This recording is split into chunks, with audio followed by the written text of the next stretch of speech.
Hello, how are you? Hello, sir. I'm Uh, good. all right, good. How are you? Hello, Amanda. Good morning. How are you guys? All right. So, would you like to introduce yourself now? Yeah.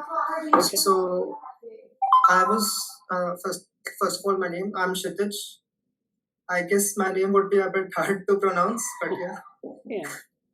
So, yeah. Right now, I am in my sophomore year at Amrita University in Kerala, and I was just going through the organization's previous year's projects. I was looking to contribute there. So I came across Orthogonal Lab and I started going through the website and then the GitHub repo, and I have kind of found it a bit interesting. So I thought it would be good to contribute here. Well, that's great. Yeah, we're looking for people for contributions any time of the year. Of course, GSOC is one of our big times when we do things, and we just finished up GSOC this year. For this year, this week actually. So I'll be talking a little bit about that later. But yeah, we should talk a little bit more about what you'd like to do. We have Yeah. not weekly right now, but we have an open source meeting on Fridays. So if you're interested in attending that, let me know. I can make you a member of that channel, and we Sure, can sir. start. You can, if you find something you're interested in contributing to, please, fork that repository and maybe propose something or work on something. So that's good. Sure, sir. I would just like to know first how things go around here. So just to familiarize myself a little bit so that I can be an active member here. Yeah. So usually people come to the meetings. We have meetings during the week. We have our general meeting on Saturdays. We have an open source meeting on Fridays, not every week, but it's announced in the channel. We usually use our Slack to communicate with people, and we kind of define what we want to do. So we have things that are ongoing and things that people can propose. Or people starting out, just usually like finding something that they're interested in. So it could be the GitHub repository, or you could sit in on a meeting, and hear something that's interesting, and follow up on it. Uh, or we have a YouTube channel where we have our meetings recorded, and you can watch those asynchronously, and then you can get ideas there, so you don't have to come at whatever time it is. And for you it's evening. You can go to the archives and see if there's stuff there that you're interested in. So all of that is kind of like our way of communicating. And then we usually do, people usually engage in different projects. We have different GitHub repositories to contribute to.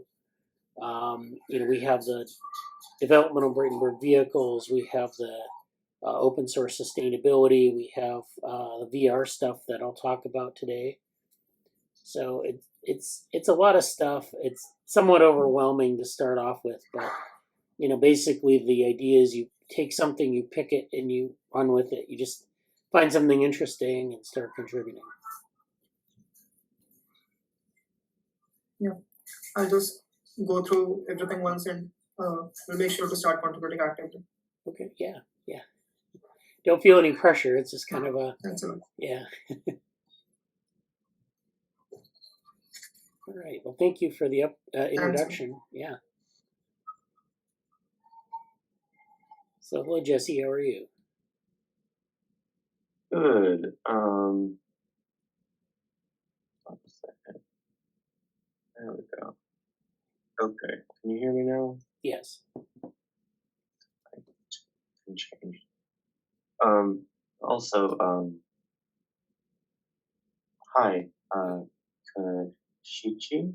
Kichichi? It's Kshitij. A bit hard to pronounce. Again, I'll say. That's okay. Welcome. I'm also like the sort of lab manager, so I can try to answer some questions and help things out. I know I missed some earlier things that you might have been said, but yeah, uh, Yeah. welcome, and look at the website and the Slack, and we have a whole bunch of stuff going on that may not be um, easy to access. So if you have any questions, feel free to ask stuff. I'm in Slack too. Sure. But yeah, outside of that, I probably will only be here for a little bit today, but there's definitely something I wanted to share that I stumbled upon last night, and it's so funny because it's something. It's a book. It was a small bit from a book, basically an interview with Varela, and I feel like it ties with so many things that we're looking at now, and from things we had conversations about on Thursday in terms of kind of cybernetics stuff and other things and everything else, and then other topics of interest around everything. It was kind of interesting to see. I think it's an interview definitely towards the later end of his life, in a book, which I'll say more later. But outside of that, yeah, I guess my general updates are it's been a really, really, really busy full few weeks. I don't think we met last week. Is that right, Bradley? Do It we may have not have, yeah. We may Okay. have skipped last week. We've certainly had other meetings going on, and oh, one thing I wanted to share right now too that I think is pretty useful. Um, Other people probably know this, but I find it helpful, like especially if you're writing on a Mac or a trackpad or something you don't know how to get like symbols for doing like how to easily get the symbol you need to do a mathematical equation or like probabilities and stuff and sets. You can draw it with this Detexify online web app, and you can like draw it on your mouse or whatever, and it will give you like a really nice list of things to do. And I found that to be really helpful, especially when you're doing like coursework that requires you to do it and submit it online. It's just to kind of show it. It's like you can do like this, it will generate these other things over here that you can like copy into like text or other things. So or just get different outputs for it. So it's pretty useful that way. So I'm going to share that. That's nice. That link is in there. But yeah, basically grad school is happening. We've had really, really nice conversations in the Neurobuena reading group. We kind of come to the conclusion of that book. I mean, for Conditioned Futures, the ISPSM Society of Mind conference is coming up soon. We have kind of a month or so to prepare for that. I guess, yeah. And we made, we have a few submissions there, and it's been a really interesting process of that path, going through there, having the conversations around that, refining stuff. Also, the only other kind of general update I've had is I've had a few conversations with some other folks. One of them is like plot twisters adjacent or in plot twisters, but the conversation was more about what they want to do in grad school, and I don't know if like to be transparent. I would really like them to join this lab and our lab. I don't know if it will work out for a variety of reasons, but it's been interesting to see someone. There's sort of this.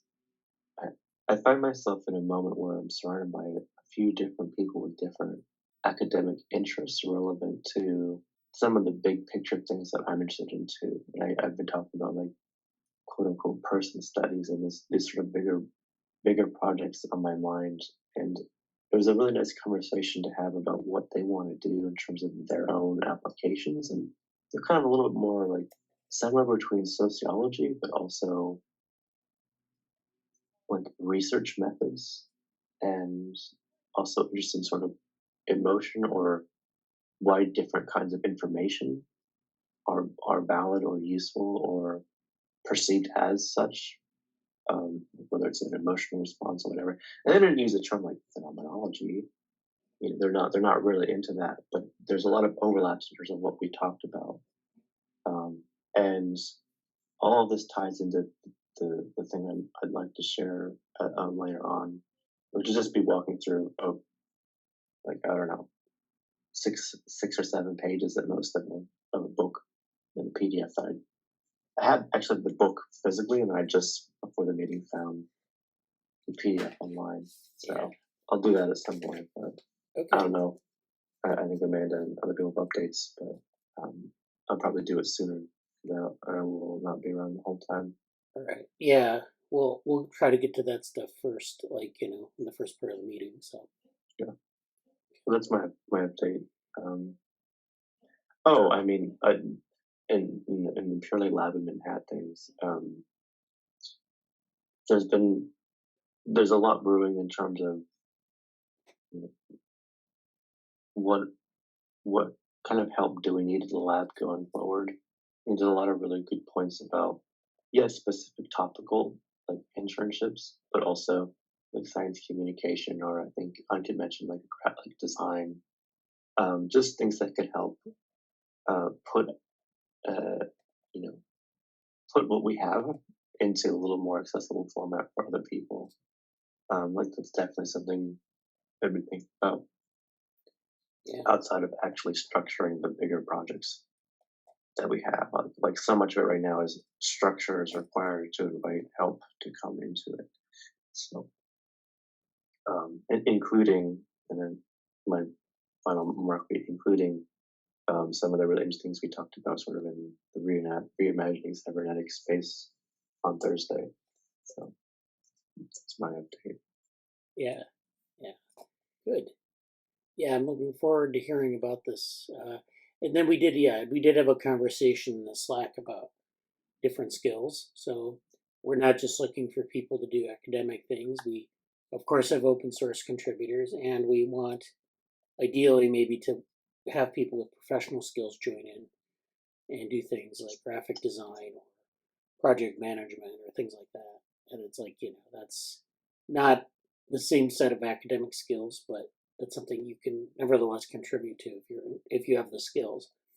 And you're welcome to do academic things as well. It's just that um, we don't have, we draw from different pools of talent, I guess. Um, and all those things are kind of needed, so anyways, we can talk more about that. I know we've had this long-standing discussion about how to get people, how to get people's attention and say, hey, we have these opportunities here, and we've been hamstrung a little bit by a lack of money, also by like we fit into these different programs like Summer of Code and internship programs. So we get some sponsorship, but it's not, it's sporadic. So that's always a problem. But I think also the finding the right, like sort of the optimal way to recruit people is the other thing we've had a long-standing problem on. And I don't know if it's something that's easily solvable. So it's not anyone's fault. It's just kind of a challenge that we have. Yeah. Oh, you're going to say something, Jesse? I'm no, I looked at the last part of the interview with Varela from the book, Okay. and it's it's just so weird to see it overlaid into the moment that I'm in and the discussions we've been having. So I was just chuckling at that. So Oh, okay. Amanda, how are you? Do you have any updates or? I'm good. I don't think I have much to add. Like the reading groups are going well. One of them we wrapped up the book, but the plan is for next week or for the week after next to read a couple papers or at least one paper from Michael Levin that is relevant to some things Weiner was talking about. Then yeah, just working on the conference submission. I believe my presentation day is December 1st. And then the weekend prior to that, I think, is Jesse's, if I remember right. I think so. Yeah. I feel good and excited about things moving forward. That's great. Yeah, so, presentation styles are always kind of, contentious. Every time we have a presentation, it's kind of like we have to figure out how to present it. So I guess if there's any support anyone needs in terms of, templates or anything, we can discuss that in the meetings. Or we can figure something out. Usually I found that doing virtual conferences, I like to record mine first and get it really optimized in terms of length, and then play the recording over Zoom. Like one time, I had a talk that was like 30 seconds longer than the slot for some reason, and I just like took I played it in VLC, which is a open source video player, and I set the playback to like 1.1 instead of 1, and got through it like in time. I was just a little bit tweaked, like you could tell. It was a little fast, but you could understand it. So there are all sorts of things learn of accommodations you need to make for talks. But I think having a good outline of things, and then like kind of getting into concepts without like kind of flashing over slides is always good, because when you get in a situation where you have to flash over slides, it's like, first of all, you've spent the time to make the slides and you kind of skip over them. Secondly, you kind of break the flow of the talk. So it's just kind of like, I'm going to talk for 10 minutes on this thing and then 2 minutes on this other thing. And they're supposed to be this equivalent, but, So, yeah, timing is really kind of a good skill to gain. And I mean that in terms of, balance of topics, how to describe things in a certain period of time, and that's something you learn through kind of trial and error, and then getting it so that it's coherent and that, gets within the time that you have allotted. So, yeah, I wish both of you luck on that. That's going to be kind of challenging to get the right mix of things in there. Yeah, I think this time I'm going to try to record it ahead of time. The last conference, which that was my first online conference. Neuromatch or whatever? Embodied intelligence. And so it was fine. It was only like 10 minutes, so it was fine to not record it. But I definitely see how, if it's an online conference and you can't be like reacting to people in the audience, really, like what's the benefit of doing it live? Like when I would do conferences in person, it's like you want the feedback from the room, and that could indicate like when to change your pace, and there's some more benefits there. But when it's just like being broadcast, I don't think there's any pros to doing it live. So because this one's longer, it's either 20 or 30 minutes without the Q&A, I will try to record it ahead of time. Yeah. I wish it were in person. Yeah. But I understand the cons of that for sure. Yeah. Also found that Able to know if it were in person. Oh yeah. So. One thing you can do with recording talks is you can do it in takes. So you do a couple of slides and you get them done, and then you stop, and then you pick up again, and then edit it at the end. Just kind of put everything together into pieces. Kind of like stop what you're doing, and then pause, and then that's your break, and then pick up again, and so it doesn't seem discontinuous. But yeah, I mean, because that's a lot easier than trying to do the whole thing in one take. It's just too many things you're trying to optimize. Yeah, I mean, yeah, and so yeah, definitely. If you can record it, make a recording of it, that would be good too. Just even if you don't decide to do it that way in the meeting, because we can have it on our lab YouTube, and we can reuse it. It just doesn't go into the ether.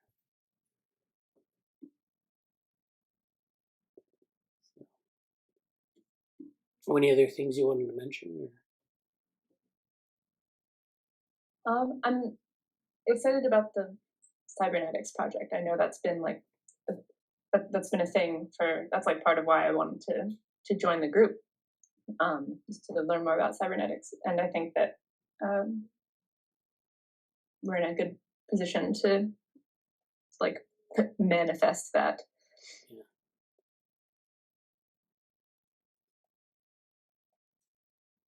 Yeah. I also think it's relevant to the paper we'll be finishing up in Cognition Futures, the neurophenomenology one. There's a part of that where the author is talking about like domains where this kind of non-dual thinking could take place, and like math was one example, but I think like the cybernetics concept space is another thing that falls into that category. So we can talk more about that in the meeting, but I definitely see some interesting connections there. Yeah, we did talk about that on Thursday, I think, and that was where we wanted to build like I don't know about a set of concepts, but like definitely reinterpret some of the ways in which we've thought about, or at least how, like, say, Norbert Wiener has characterized a lot of the cybernetics theory. So it's like, talked about homeostatic and anti-homeostatic. So that's kind of like, we know a good regulator when we see one, and not until then. So it's like, what does that mean? I don't know. It's just so that maybe involves terminology, refining some concepts, and maybe having a little bit of rigor in the methods, and then linking those together and saying, we could see, like, if we had like 3 or 4 examples, we could show that, these different regimes exist, that there's a lot of variation in what it means to be well regulated, and then that's there may be terminology associated with that and so forth. So yeah, I'm looking forward to it as well. So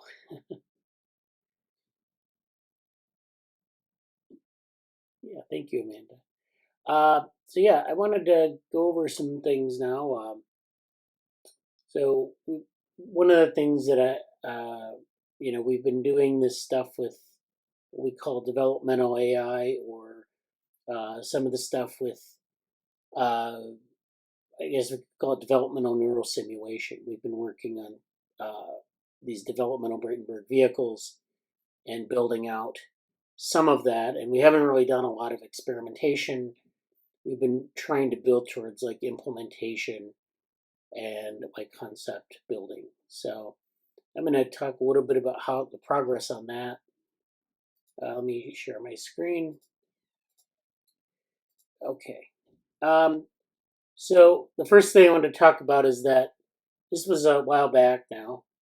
We didn't meet last week, so I would have talked about it last week, but it was actually, yeah, it was last week. So it wasn't that long ago, actually. This is called the Continual AI Unconference.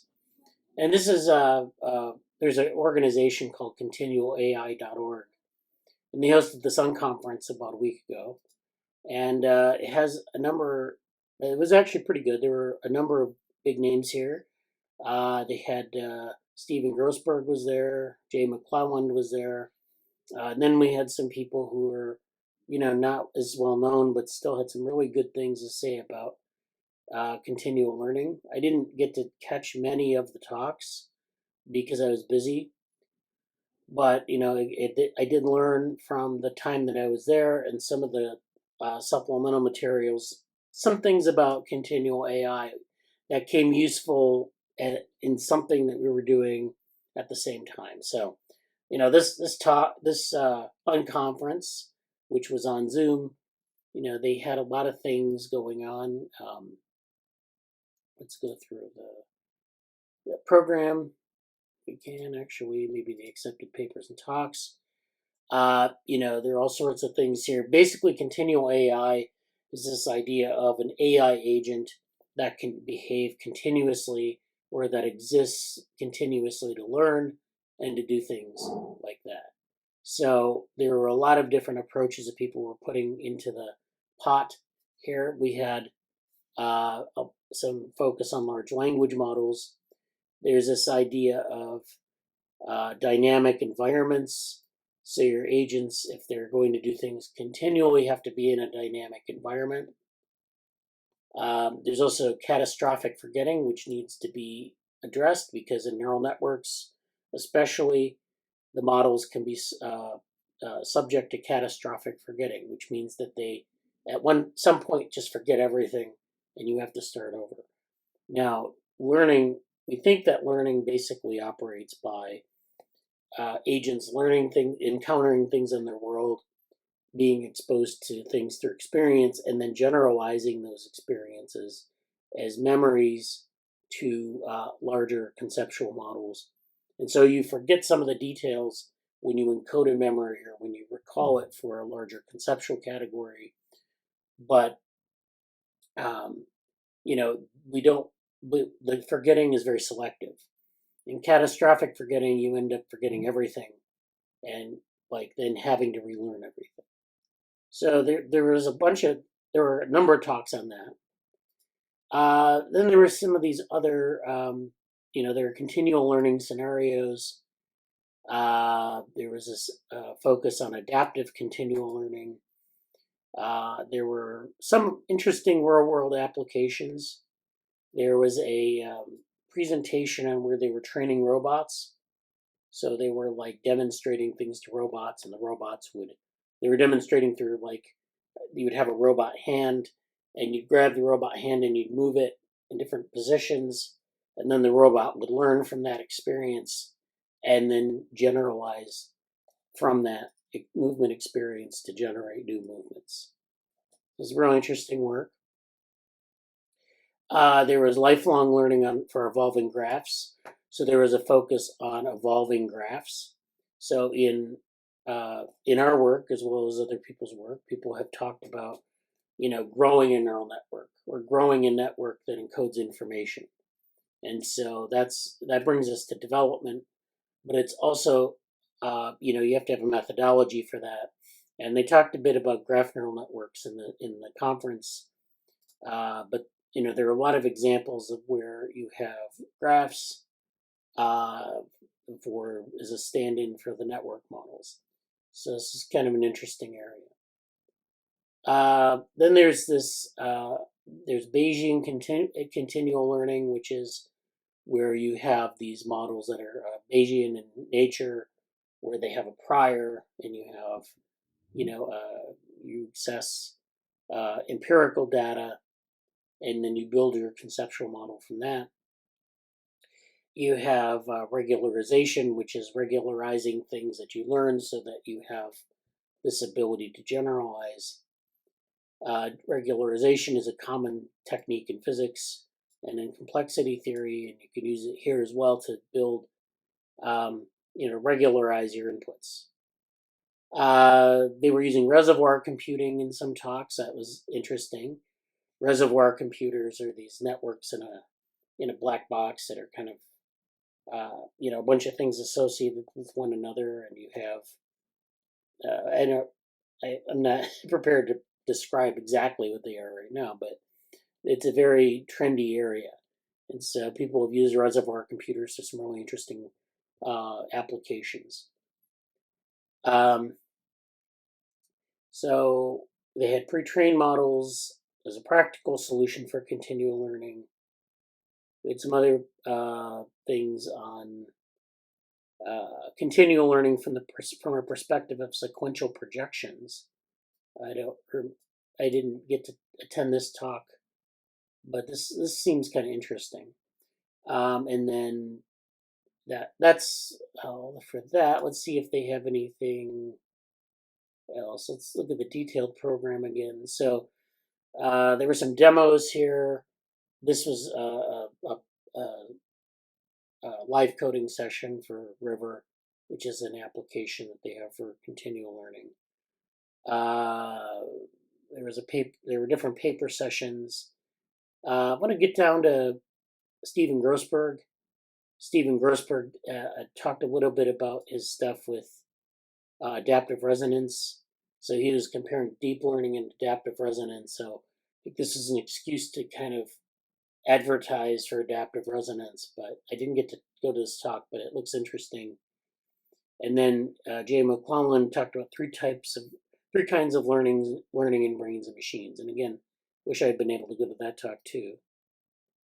But yeah, this was a good conference, and I think I hope they put the talks on YouTube because it would be really interesting to see. And I think Morgan was the one who pointed this out originally, this continual AI conference.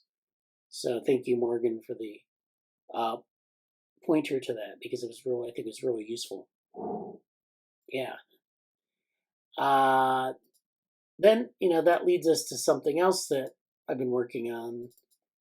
So we have this version of this paper, Continual Developmental Neurosimulation Using Embodied Computational Agents. And this is a paper that we put out a long time ago, actually. It was back in 2021. And it was working on, it was kind of a follow-up to the Developmental Bradenberg Vehicles paper that we did in, eventually got published in Artificial Life Journal. And it has a little bit different lineup here of authors. This came out of our period where we were working, the neuromatch period, that kind of pandemic period. And so it's a little bit old, but it was I updated it quite a bit here from the last version. And so this is on the archive. And so this, if you search for this title on the archive, you should be able to find the latest version. And so this is a number of people. Rishab, who hasn't been to the meetings in a long time, but he was on this. Ashkara, Z, and Stefan from the Bradenberg Vehicles group, and then Jesse's on here, and then Avery's on here as well. So this is all stuff that we've done. It's kind of a couple years old, but this has been updated to reflect some of the more recent developments. And so this is just really a tour de force into some of the stuff, we've been kind of talking about and conceiving, and this kind of has things from DevaWorm coming into play as well. So this is just putting these ideas into, not into practice necessarily, but definitely like into some sort of bigger framework. So hopefully with this paper, we can put in some, have like maybe a roadmap or maybe a set of strong ideas towards what developmental AI should be, or what this, continual version of developmental neurosimulation is. So when I say developmental neurosimulation, I mean like this idea of building an artificial brain or an artificial, I wouldn't say neural network, it doesn't have to be a neural network. Building this developmental agent that's maybe intelligent or can do interesting things. And so that's the development part, is where you have these stages of development. There's a transformation in the phenotype, transformation in the connectome, and then neurosimulation is simulating the neural aspect, the outputs of behavior, the network itself. And continual just means that the goal is to do this in real time or in naturalistic settings. And so, there's a lot here. And I submitted this to the EI workshop proceedings. So that deadline was, or it's Monday, I think. So I think they're looking for papers throughout the month of November, but this was our submission to that for this year. So that's why I was working on trying to get it done and together. And it's got a lot of interesting things in it, a lot of ideas we've been working on in the meetings. This is on the scales of cognition, this figure, just kind of towards the end, things like that. And then the references, we have like 100 references. So I think it's pretty good. Thank you to Amanda and Brian McCorkle and Morgan for discussions on that as well. Yeah. So that's kind of where we're going with that. Yeah. So that's all I have on that. Welcome, Morgan. Any comments or questions?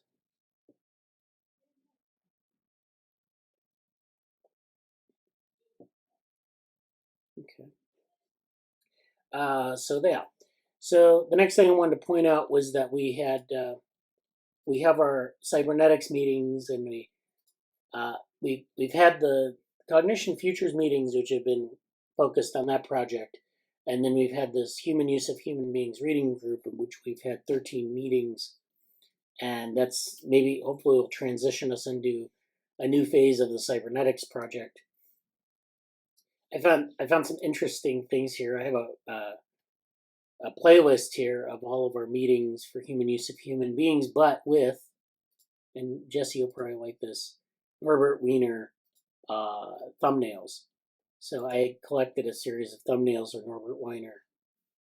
We have Norbert Wiener being interviewed, or his face on a screen, him doing equations on a board. He's looking at some regulator here. This is a cover of one of his books. This is him doing math on a chalkboard. So we've got a bunch of things. Oh, he's got a vehicle somewhere. Oh, this one here. Yeah. Yeah, I was, I wanted to make it a little bit nicer than the typical thumbnail. But yeah, I think that's our sort of approach here, is to sort of inspired by Norbert Wiener. There you go. And then the next couple meetings, thank you. The next couple meetings will be, of course, maybe conceptual or doing some work like that. So, hopefully we've learned a lot. I've learned a lot from going through the book. For one thing, I didn't know he had a very, I guess, literary style of writing. Like, you read some of the technical papers from that time, and they're not like the ones of technical papers of today, where they're much more detail oriented. But he's definitely got his own style. Jesse, you were going to say something? Yeah, for those who don't know, like Norbert Wiener was originally made like heavily, heavily, heavily trained by his dad, who was this big humanities linguistics writing guy. So that's why Norbert knows all that junk. Like it's not just like everybody knows that. It's like he was pushed into being a prodigy, like by his dad. You're fine. Yeah. But like, it was just sort of it's almost like extra, like in the conventional sense, like it's just extra, like way too much stuff.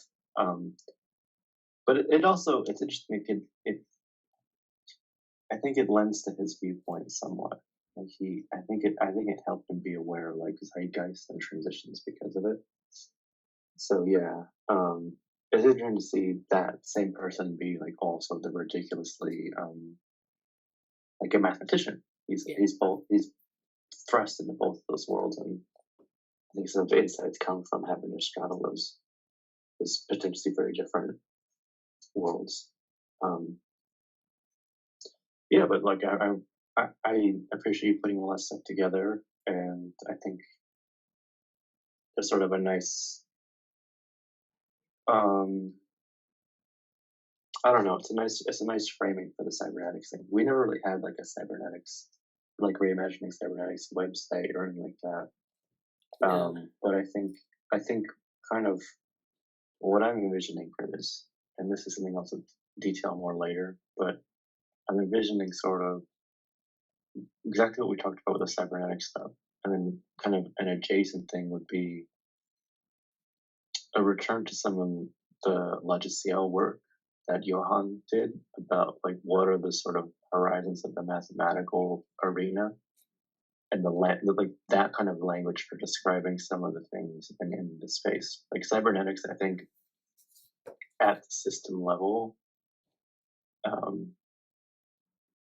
needs attention in all the ways we talked about it.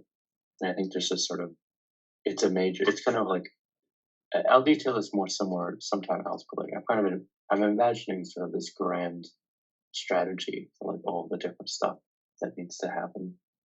And I think cybernetics, in the way we're looking at it here, like there's a relationship. And when I briefly go over Verla's like stuff, the the book the book interview I mentioned, um, like I think it's sort of I've continued to understand the battlefield a bit more, which has sort of this cybernetics front, something like maybe in the mathematical ODCL front as well. I keep I keep trying to figure out what to do with like Carl Friston in this sense. 'Cause, like Friston has all these like, oh yeah, all sorts of math and really nice things laid out. And it's funny because it reminds me so much of Avery's stuff and interesting work, but also like I don't I don't really know what to really feel about it. But it's sort of like you have these like what are the actual in my frontier mapping sense, like what are the frontiers? And I think cybernetics is really, I think you said it really well last meeting. And I think for those who don't, um, it's hard for me to give context, and I guess I'm not going to try right now. But um, the context that I have for the discussion from when I started here and how we talked about cybernetics and like what it has it meant or offered, um, in terms of the context for things, it is really, I don't know. I'm very happy to kind of see a little bit of momentum forming in that space. So yeah, we'll see. I really appreciate to kind of step away from future planning. I really appreciate Amanda bringing up the book, the Sweden Use of Human Beings, like that was, and she kind of spearheaded the reading group, and I think that's been really great to have that, and hope to encourage other people to do that and they combine a lot too. Like if you want to do a reading group, you can do that. If you want to start something, you can. Um, there may be others in the future about other topics, but I think there's something to kind of, um, I think there's something here that I'm curious to see where it goes. I'll leave it as that for now. Yeah, I think that's great. Thank you for that overview. Yeah, I think there's definitely like, one of the things we need to do is find like a niche for that. Like, because it's one of these things where there's people are doing things differently. Maybe we can do them. And then, of course, there are applications to the concepts, but there's no unification there of like, how do you, like people talk about feedback, feed forward, all this, and then there's no like cybernetics, I guess, original is supposed to be sort of a theoretical casting of those concepts, not just the concepts, but like what does it all mean at the level of like explanation? So that like there's scientific explanation. It's you have reductionism, you have emergentism, you have different levels of explanation. You have ultimate explanation, you have proximal explanation, and we can think about all those in terms of cybernetics. So proximal explanation is, of course, we talked about this a couple meetings ago. It's where you have the sort of like something like behavior where it's like an immediate outcome. It's almost like causal. We sometimes think of it as causality, but you have to do more extensive evaluations of causality. How would cybernetics fit into the causality realm, into the sort of the proximal realm of explanation? And then you have your ultimate explanation, which is like evolutionary, or things that are delayed in terms of their outcome. So, how would you use cybernetics there? I mean, there are different ways that you can think about this. There are different, like, sort of categories of thing in the world that we can use. We can apply cybernetics to. We can also, think more deeply about this divide between reductionism and emergentism. So does it mean that when you have cybernetic regulation that it's emergent, or that can it fit into reductionism? Is it ultimately reductionist? I mean, I don't know. No one's ever answered those kind of questions, really. So those are interesting things as well. Yeah, I look forward to that. I think that's definitely something we should turn to. So then I wanted to talk a little bit about GSOC. So this week was the final week of GSOC. We wrapped things up. It's all done. It's all over for 2023. 2024, that'll be coming up. We're going to start working on that in January. We'll have the project descriptions available probably late January. And then people will maybe try to apply for our slots that we have. We don't know how many slots we'll get until we actually get them, but people often will come through the organization as applicants to the GSOC projects. So that's always an opportunity to bring people in. Now, this year we had 4. We had 2 in the lab proper and then 2 over in DevoWorm. The DevoWorm projects were based on the DevoLearn platform, which is the machine learning and deep learning and graph neural networks platform that we have for biological data, microscopy data, and so forth. Sushmanth Reddy worked on applying the segment anything model, which is the model from Facebook or from Meta that they developed, where it's very easy to segment objects out of images. And so that's an open source model, and he was able to create a fork and apply that to some of our microscopy data. He also is working on something called DevoNet. And then he also brought our models into the Hugging Face era by hosting the models on Hugging Face, the existing models that we have, and improving the project more generally. So he's done a lot of work. He's actually kind of doing a post-back sort of program with us. And so it's a little bit, he's going to be doing a little bit more work than you would expect out of a GSOC student. He's going to be working with us for a while. He's trying to get some experience before grad school. He wants to go to grad school. So that's good. He did a very good job. I think he wants to present in this meeting at some point, but we haven't scheduled anything. We also had, and congratulations to Himanshu, who was in the orthogonal lab proper last year, and he worked on the open source sustainability project. And this year he worked on what we call DevoGraph, which is applying graph neural networks and topological data analysis to biological data of the same type. So he worked actually on developing some tools for creating graph embeddings, which are taking microscopy images and creating graph embeddings, which is where you create a graph out of the data. You have graphs that are both spatial and then in time, so you have these lineage trees that we can map spatial graphs, spatial relations to.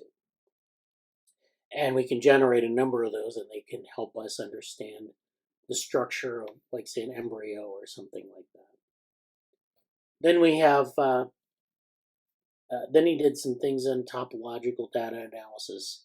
He worked on some toolboxes for that. So that's also very good. Congratulations to Himanshu. Then in orthogonal lab proper, we had RV Rajagopalan and Rashali Nandukar. And RV, or Raj, he worked on the open source sustainability project. He helped us with the web interface, improving that, making that better, the authentication process, a lot of those things. And then he also worked on the reinforcement learning agent-based model. So that was the model Himanshu worked on last year. And RV worked to improve that. He had to learn some reinforcement learning along the way. He worked with Ankit Grover on some of the implementation steps, and Ankit was very helpful in that. So congratulations to RV. And then Rashali, she was working on virtual reality assets. She was building some nice graphical assets to for the lab, for things that we could interact with, at least a starting point for some advertisements for things or environments in which we could do things. So to that end, so one of the things about virtual reality assets is they're very large in size. And so she did like 5 or 6 scenes of things. So she did like a Morris Water maze, a lab, another space that was research oriented. So there were all these little things that you can interact with, but we needed to archive the files and everything. And it turns out that's like 40 gigs, and you can't host that on GitHub very easily. So what I did was I put this on Zenodo. So this is the Zenodo archive of her project. This has our virtual reality assets. This has virtual ORAL, which is Orthogonal Research and Education Lab. These are, this is basically in, we have these in folders. Yeah, the previewer doesn't show all the files, but you can download each file from this place. So it's Zenodo records 100462243. And you can download, here are the zip files here. They're in zip files.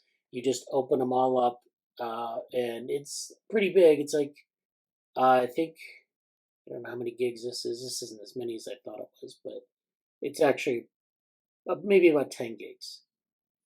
And it's zipped. If it's unzipped, it's bigger. But you basically download these, unzip them into the same folder, and then you should be able to run these in Blender. I'd like to, at some point, turn this into something you can view on Meta Quest 3, which would be nice, or some other virtual reality headset. And that would be nice to be able to render those. But for now, you can run them on your laptop or desktop or whatever you have. And so congratulations to Vershali for doing this. This is good work. I have her presentation is up on our YouTube channel. She doesn't do a long presentation, but she has a lot of the scenes in there. You can see them previewed. So this is great. Thank you again for Shali, and your work is up on Zenodo here. And this is a permanent archive, so you can cite this with a DOI. So this is a permanent DOI that we can cite with. So that's all for GSOC 2023. And congratulations to everyone who participated in GSOC. And look forward to another good year next year. Yeah, great work. Thank you, Morgan. Congratulations. Oh, there he is. So now I had Jesse asked a question in the Slack a while ago, and it had to do with curriculum building. And I don't know how far we want to go in. Oh yeah, I don't know how far we want to go into this, but I wanted to bring it up on sort of in the meeting because I think it's relevant to maybe some other people's interests as well. So do you know Jesse's in a data science program, I think? And correct me if I'm wrong, Jesse, but yeah. So the question was basically, what theories or ways of making models, and this includes like dynamical systems and complexity science, do you see as being the most relevant to describing how a system functions, how it creates an output or byproduct or exhaust, and how these outputs have downstream impacts either on the system, on externals, or on macro system relations? So this has been like a product also of our meetings where we've talked about these methods. These are rigorous methods to look at things like, emergent behavior, or we've talked about dynamical systems in the past as well. So the question is, what do we need to learn? What do we need to know? He says, I know I need to learn more about complexity, BST, and maybe control theory in general, but I'm not sure where to start. So, I mean, I would like to, I don't exactly know where to start either, actually. I mean, there's a lot of stuff we could get to, a lot of key readings, but I don't know if they're necessarily introductory readings. So it's kind of a hard thing to kind of say this is where to go first, second, and third to build on it. They're definitely like books on complexity that you could read, like, they're popular books. There are things that are more accessible or less accessible. I would start with things that are maybe more accessible first. Um, just, conceptual overviews, because those tend to give you the broad concepts without throwing you into the math. And some of the references that you might find that are really ultimately very helpful throw you into the math. And so it's like kind of, you don't know why they're doing things or what they're doing or whatever. Let's see. Did you have any? Oh, Amanda asks Morgan, "What's your dog's name?" This one's Dodo. It's bean in Chinese. Oh, okay. Great. We've got a puppy you might hear in the background, but she's got way too much energy for for a morning meeting. Yeah. So Jesse, I don't know if you wanted to follow up on the question with anything, or I don't have any follow-ups other than yes, my interests lay in that space, and I am developing some things there, but I see a mountain of things that I have to. There are several peaks I have to scale a bit to see better from that vantage point, but my interests are absolutely there. And for those who are kind of following me, just the story of everything I'm saying, it's there, but yeah, nothing else to say about it right now. okay. Yeah. It's a particularly tough area, I find, to find good introductory material. Yeah.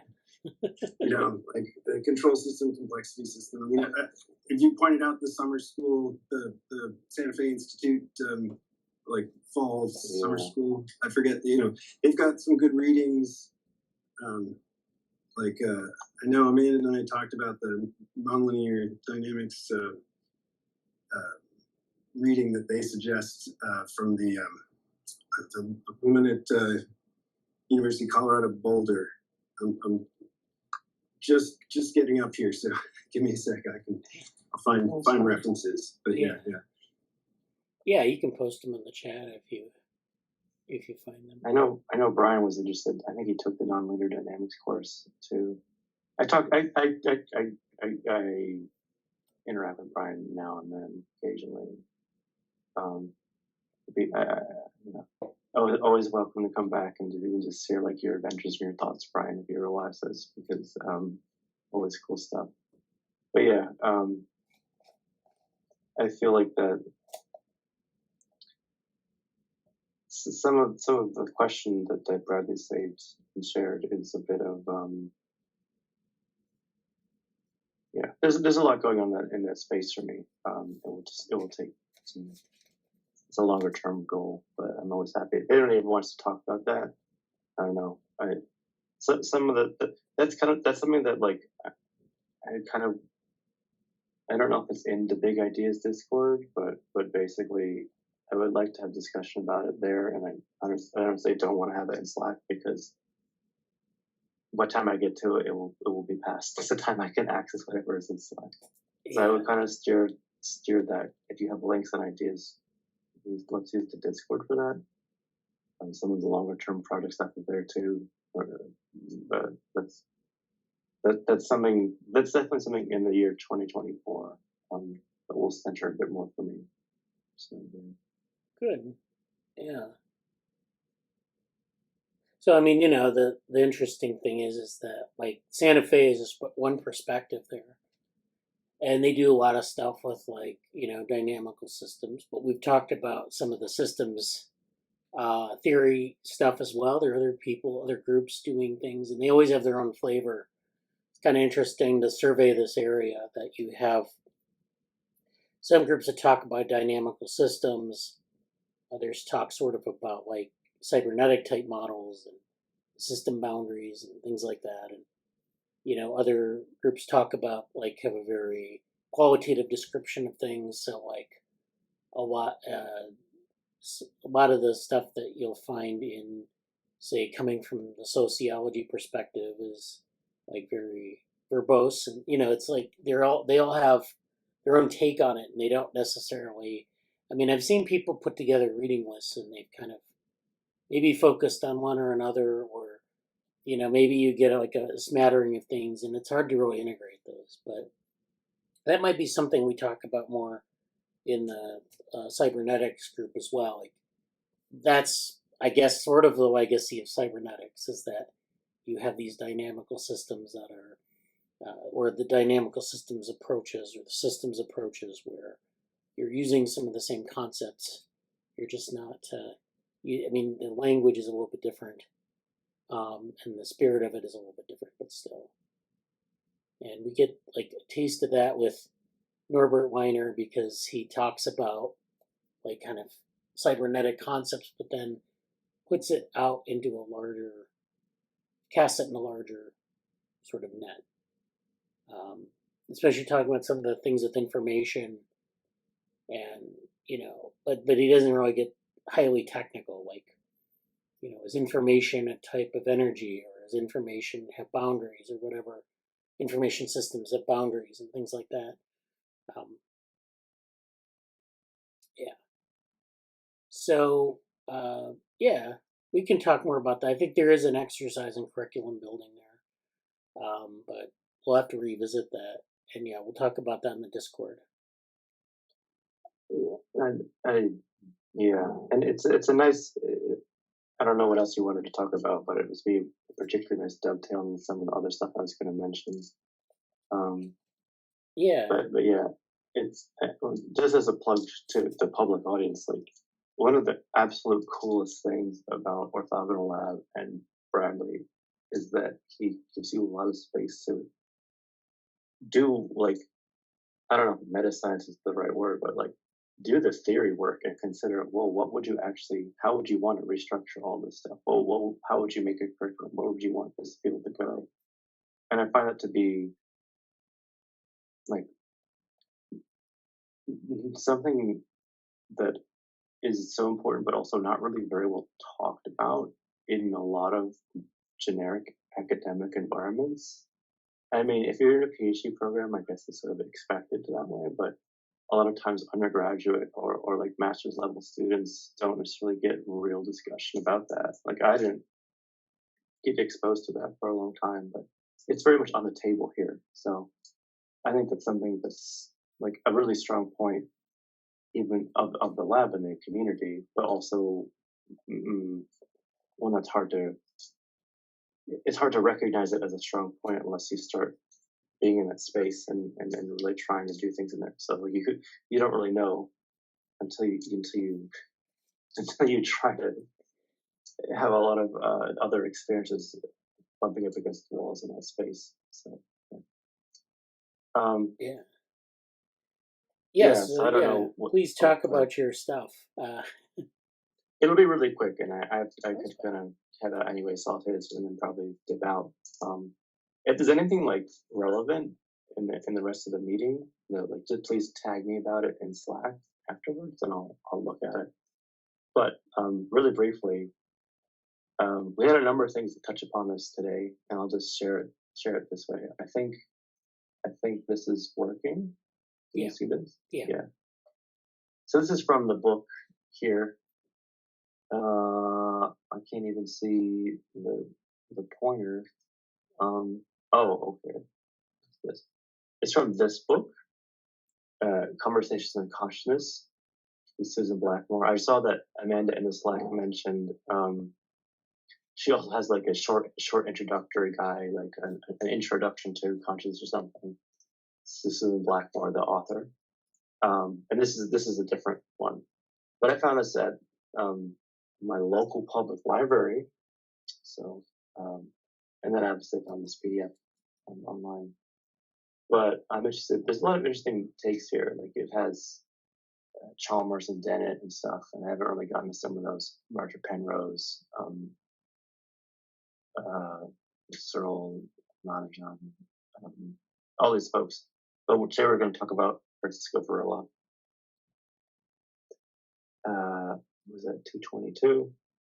I'm really going to briefly go over this. Okay, sure, left here. But yeah. So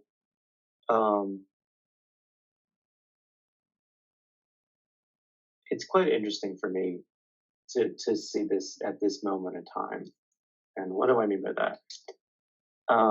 It's quite myself over here. It's a really interesting context. Like, it makes you really want to get more interviews from Varela, because like, what's interesting about Varela is he has a really diverse background. Like, he's not coming from a pure Western mindset. He's from Chile. He spent a lot of time in France. He spent a lot of time in biology. He spent a lot of time as a neuroscientist. He's worked on immune system. He's known for work on 3 projects: autopoiesis, or self-organization, living things, the inactive view of the nervous system and cognition, and the immune system. I'm less familiar with his immune system work, but yeah. Like, the conversation, I put the link in Slack, so I'm not going to go through everything, but kind of generic question about consciousness and stuff. But what's interesting to me is how quickly this conversation turns into this discussion about history of science, like, right away. And that it's like,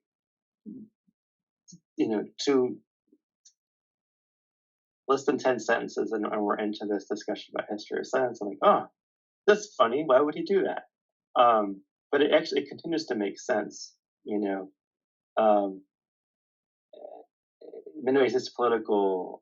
He talks about Germany and the German movement and all that stuff, and he's kind of getting at, like, the summers and winters of cognition or philosophical movements, and so on. And he goes, why do you think it was thrown out last century? He talks about all the stuff with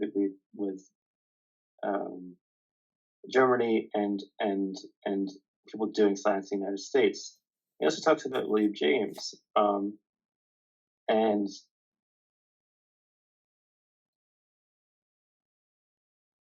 he talks about these different kind of resistances to things too. And it's really interesting because I've just been reading like a lot of these comments, and I have this sort of very particular view from Francisco about things. And yeah, I hear a bunch of comments being made. So okay.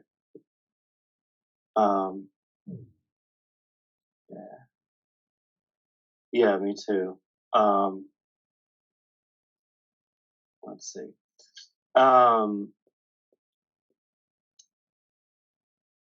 But it's kind of the discussion goes into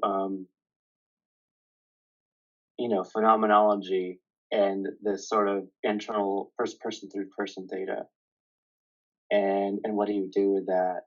And he kind of goes into, he takes this thing about is it objective data, and he talks about the dilemma of, well, you still need someone, everybody's accessing it first person, but it's also, you're having this intersubjective second person-ish stuff going on.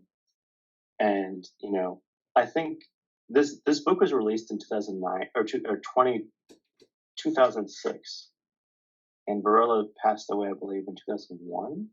So it's kind of, it was probably, like, very much towards the end of. I wonder, like, it's definitely the end in terms of his thoughts, like towards the end of his career. But I wonder when the interview specifically happened.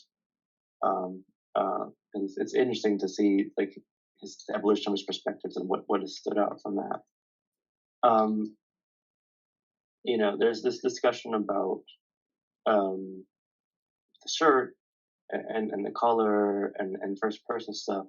But I think what I'll leave on today, he kind of gets to these two different points.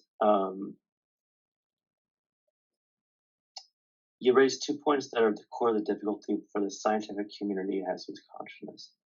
One of them is, to me, less profound than the other. The first is the methodology problem. So hello, Creation Peter's method project. To do,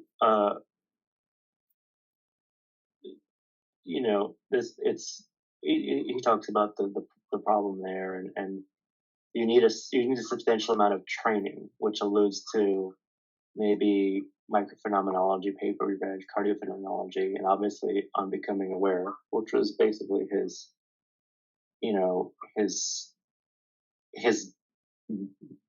I want to say gesturing in an ironic way, but he's trying to build this out, and he's very adamant in that book, like, okay, we're trying to build this towards this end. And it's interesting also because, he says pretty boldly, like, I think we're really naive. I think we're like Galileo before the sky, looking at the sky, thinking that we're doing astronomy.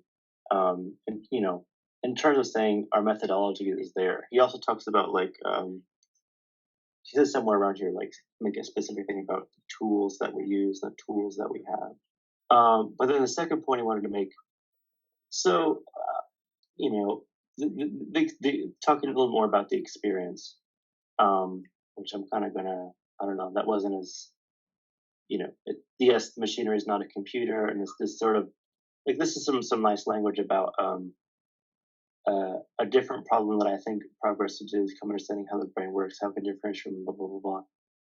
Different kinds of, all that machinery is not just a computer where it has to produce some results, which sounds super, remind me a lot of like some of Norbert Wiener's commentary that I've quoted on before. It's a device that evolved over long history, both phylogenetic and ontogenetic, only makes sense in active-world, etc. And there's one last thing that I wanted to point out. I'm not going to go through the whole interview, but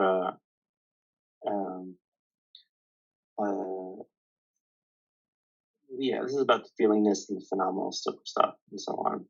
A little bit about embodiment and computer, but I wasn't like, okay. And then I'm gonna close on this part, and I think it's both funny but also like telling and interesting. So the author then goes and says, "Can I ask you the classic zombie question? From everything you said, do you think there could be a creature that could do everything that you do, behave exactly like you do, and say the kind of things you do, but have no experience inside?" And then Francisco goes, "Susan, I have always had the hardest problem with the zombie argument, because to me, it's the typical kind of argumentation that happens in Anglo-American philosophy of mind tradition, which is not really my tradition. I just don't grok it. I don't get it. Of course, I can imagine such a thing would be possible, but it also seems so absurd to imagine it. I just say it's a problem that you create by inventing your problematic situations. So what?" Because I'm surprised about you would say the answer is obviously no. Blah, blah, blah, blah. Well, you might want to say that. The problem is that zombie people assume that the thing does not and will not have conscious experience. They're stuck with this imaginary situation that doesn't really work for me. From my standpoint, it's an open empirical question. And it goes on. But I think between this commentary on the sort of the cultural difference, and I do think it's not just culture in terms of like culture, but also like culture of doing science and culture of thinking about problems is actually relevant, even if he's just being kind of blatantly dismissive here. And I want to reiterate up here, I missed the point. I missed a specific point I wanted to mention. Yeah, because this is kind of going back to his first point, which is about methods, but I think it's kind of related to the culture thing too. So that's the first point. One of the reasons it seems so flat in yellow, let's talk about the shirt conversation. In order to have access, we need to introduce new first-person methodologies way beyond those we have at the moment. And that means sociological revolution in science. Among other things, you have to train scientists to become proficient in techniques, and so on and so forth. So I feel like it'll be really fun to talk to Varela and kind of see the end of the thing is sort of like see his sort of where his antagonism comes from a bit, or like his whatnot. Um, uh, I think this was.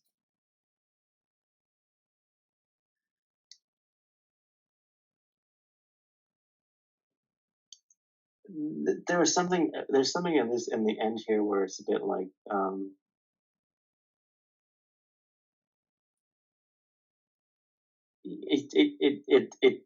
it's kind of how like some of the philosophical or Buddhist meditative things emerge with the scientific stuff, and so he's kind of asked this question of, you're combining science and this phenomenology, like how does that work for you? And he's talking about that process a bit. Um, but then I kind of I appreciated this final question for him, which is like, and are you going to venture an answer on this one, like what part of himself or likes more, or whatever? And it's basically, well, it's more than an answer, I guess. Sometimes I ask myself, why do you bother so much? Why are you trying to push this thing so hard? He spent a lot of his time in the south of France in a nice little house, but that he only be good as a subject and not as a first as a scientist. So I don't know. It's a very interesting conversation. It feels kind of pointed and candid at the same time. So it was a fun. I look forward to reading the whole thing, but I don't know. I haven't. It's definitely a good moment for me to be thinking about that. And in the context of other phenomenological works, see kind of where he was at that moment in time. And for those that don't know, in Cognition Pictures, we've looked at a lot of things that have kind of descended from that. Like we looked at sort of Thomas Fuchs's work on, um, different types of causality and the brain as a the ecological ecology of the mind. I think the book was called, or something, the brain and his take on resonance, all this stuff. And we looked at his actual collaborators like Natalie Dupraz and her takes on cardiophenomenology. Like Varela was about neurophenomenology and neural circuitry, and Dupraz wants to look at, and one of the things of anything she's done is looking at like the cardiovascular system and our affectivity relation to that, how that's going to be a different time scale that's more accessible to getting feedback about. And it's like this process of trying to tag some first person cues and third person cues. Like if you're interested in that, that's definitely things we're looking at. But it was fun to see this little bit by Varela, and I don't know if any questions about that, but I'll have to leave in a few minutes. So yeah. Yeah. Well, thank you, Jesse. That's great. Great stuff. Yeah, it was a really interesting interview. One of the things he stressed, of course, was that, scientific revolutions aren't just about like the framework. It's about thinking about problems in a different way. So if you had you thought about falsifiability and you wrote a whole book about that, like some people have done that, I've heard. Then it actually, you can say things, but then you actually have to put it into practice and figure out how that relates to your specific problem. And that's something that, for all the philosophy of science I've seen, I'm not like, you don't typically have people putting it into practice and then saying, oh, by the way, I'm putting this philosophy of science into practice this way, and maybe testing it against a different philosophy of science where we put a different, or maybe come up with different questions or formulate our answers differently. Those things maybe happen in the literature, but they're implicit. They're not put next to one another. And I don't think anyone's ever gone into the literature and maybe compared those. Like, these are all the instances in which we do falsification. These are all the instances in which we do, other types of philosophy of science approaches. So I think that's a good point by Varela, is that you have this sociological revolution as well as like kind of the conceptual one. And that's, that can be harder actually, because the conceptual one is like, asking people to think about it in a different way or talk about it in a different way, but then actually doing that in practice is quite different. Like, how do you do it? How do you ask questions differently, or how do you ask different questions? So Yeah, and I think one of the hardest things to think about in this way is that this is, to me, what you said is directly related to.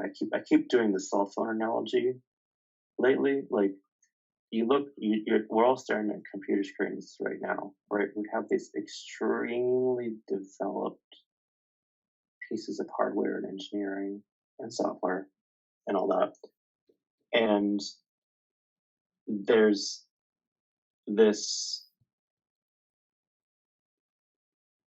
sense that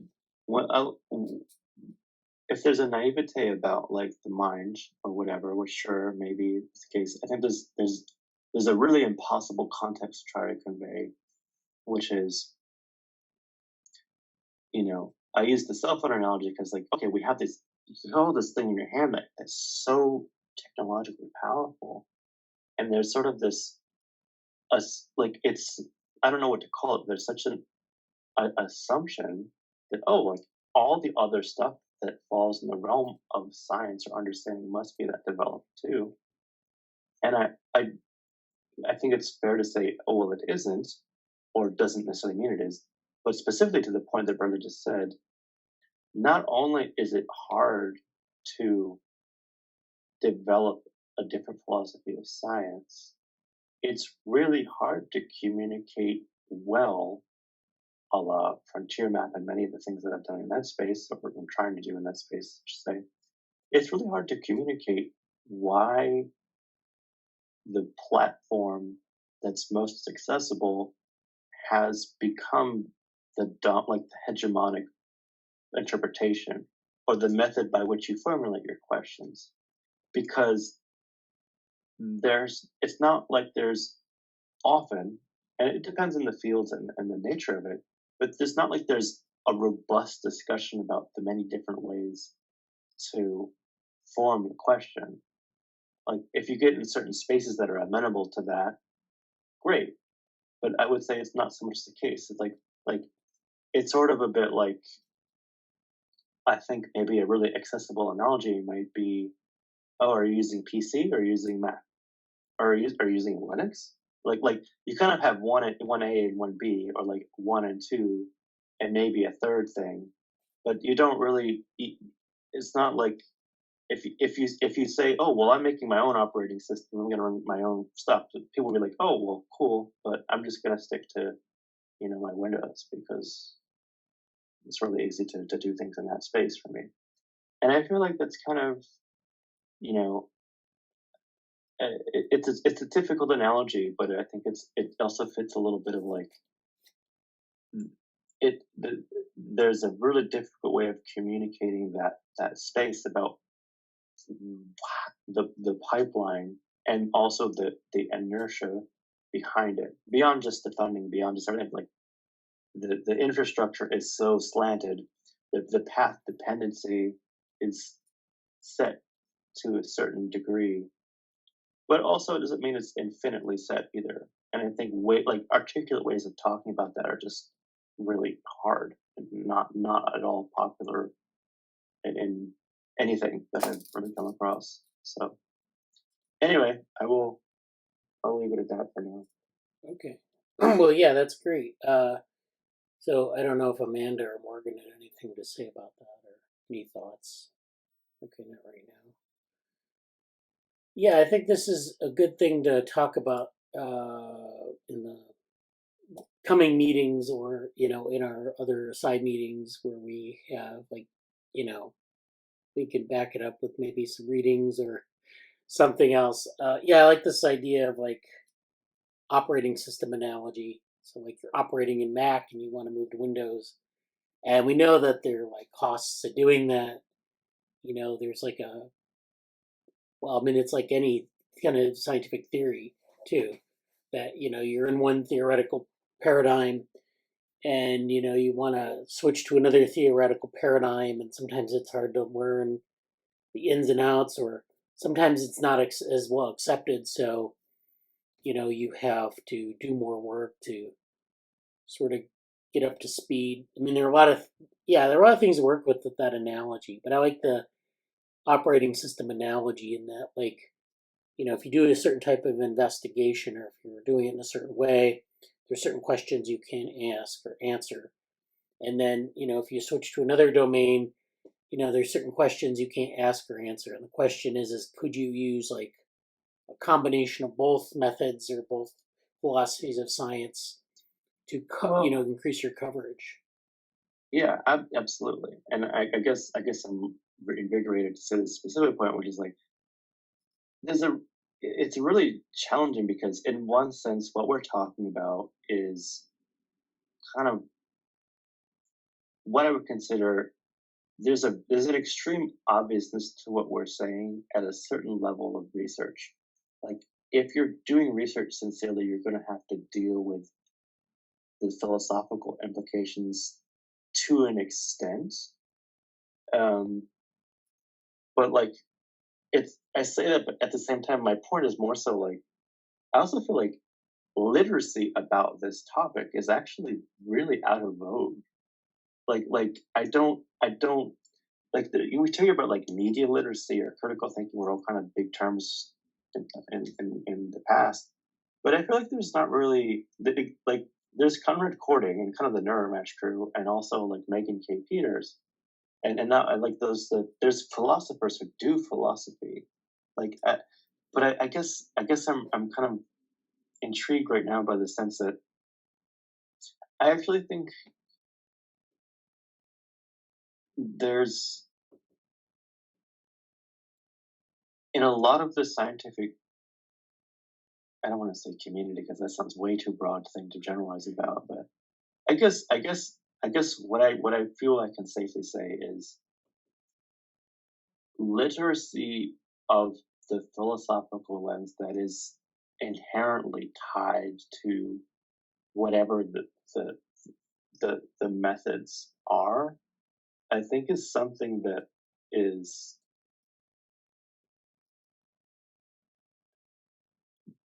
very, I think there's a very enticing set of reasons and pressures to really like not investigate that space. And like that's great. Like okay, yeah, that's like a political comment that I'm making in one sense, but it's also like what is like there's beyond that. There's sort of a um there's like an awareness issue too of understanding what the I don't really want to say priors because that's a little too loaded of a term for what I'm saying, but I don't know. I think there's something specifically to understanding, like overtly explaining and demarcating the philosophical lens you're using and why it's important to do that. To really expressly say, okay, I'm framing the philosophy of it, the problem view. I'm gonna use this operating system, and there's really nice apps that work really well on the operating system, but I know that just because this works really well and there's a great ecosystem of apps doesn't mean it's like the only way to do that stuff. So I've got to step away myself, but I'm happy to continue this later. So. All right, it sounds great. Well, thank you again for that presentation on that. That's good food for thought. Take care. Looks like Morgan had maybe you want to say something? Okay. We go to the chat. Actually, we have some things. Elizabeth Bradley's the nonlinear time series analysis revisited person. Oh, okay.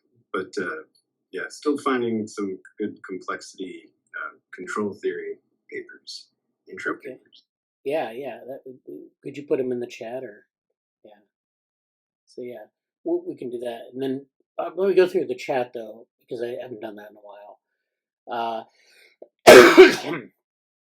So we had half an hour ago.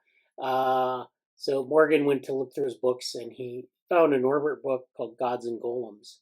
So that's one of his books, yeah. I've I've got a lot of books and now I can't find it again. But Oh yeah. yeah. It's always a problem finding books in your collection. Yeah, so then Amanda said, I'd love to go over, this is in reference to Varela. I'd love to go over his immune system work. Yeah, I'm not familiar with Varela's immune system work. It just kind of in passing, but yeah, that should be interesting. We should talk about that more. And then Morgan says, an immune system understanding is rapidly changing. Another difficult topic to get into. Yeah, it's like my weakest subject in biology by far. Like and one of the reasons is because we don't know that. We know something about it, but it's not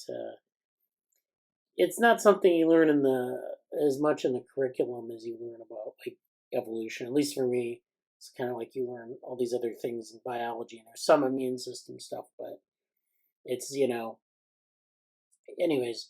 That's something maybe we should go over in the meetings more because it does have connections to like the brain and some other adaptive systems, so it's really interesting.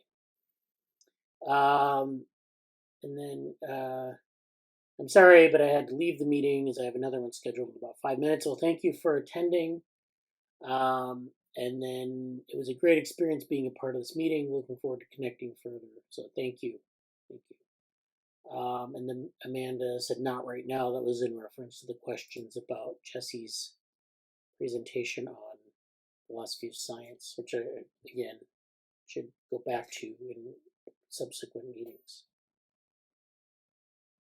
So it looks like Jesse had to leave as well. So, we can catch up on YouTube or on our Slack. I think he also wants to do more discussions in Discord because we can archive it for longer. So yeah, we have the big unfinished ideas Discord. If people are familiar with that, you can access that from the website. On the lab front page, we have like a tab that has like the different ways to connect. And there's the Discord tab, and then it's big unfinished ideas. And that's meant to be like an educational Discord. We host a number of courses in there. We also have discussions. Jesse's been assembling some channels in that Discord with respect to some discussions. And so that, it's supposed to be like kind of maybe like a more freeform educational platform. But there are other specific course channels in there that will be developed over time. So yeah, check that out. I'm going to share my screen again. And so we went over the EI's proceeding submission. There are a couple things here. I wanted to talk about one paper that came up in the Slack this week, or this is actually something Jesse posted yesterday. And I had some comments about it. I haven't read it really deeply. I just kind of like saw it in passing. It looks interesting, but also kind of maybe a little bit of a straw man, but we'll see. We'll look at it and see what we think. So I'm not familiar with these authors, John Aru, Morotaka Suzuki, Cyril Penartz. I don't know these authors, but so this is a perspectives article in Nature Reviews Neuroscience. How deep is the brain? The shallow brain hypothesis. So, the question in deep learning is that the principle in deep learning is that if you take like a neural network or connectionist approach and you just simply add layers, that gives you computational power. And so the idea is that the more layers you have, the better, because you have this, these layers that take in inputs, they associate them, then they do some deeper processing, and then they give you an answer. And the same holds true with predictive coding architectures. So we talked about predictive coding architectures a couple meetings ago. We talked about some of the ways they've been doing it in robotics, where they connect it to the basal ganglia structure in the brain. And they say that the basal ganglia predicts things. The basal ganglia traditionally has been associated with movement behaviors, other motivational behaviors. Basal ganglia is interesting because it's not very well defined neuroanatomically. There are different ways you can define the structures in that system, but the point is that what they're saying in this paper is that if you have a framework like deep learning and predictive coding, these architectures commonly assume that inference in neural networks is hierarchical. So you're using like different layers of a network, or you're using different brain structures and systems that rely on, say, like neocortex and like the midbrain and like the medial cortex and things like that, and they come together in the system. There's also something called subsumption architectures, which of course Rodney Brooks pioneered. And subsumption architectures are similarly hierarchical. That's not necessarily a neural network in that case, but the idea is that there's this hierarchy of processing that happens from top to bottom. And in our metabrains, they're sort of hierarchical, although that's not really the point of them. So this is sort of the argument here, that there's this hierarchy of structures that need to be in place for inference to occur. So then they say, however, largely neglected in deep learning and predictive coding architectures is the neurobiological evidence that all hierarchical cortical areas, higher or lower, project to and receive signals directly from subcortical areas.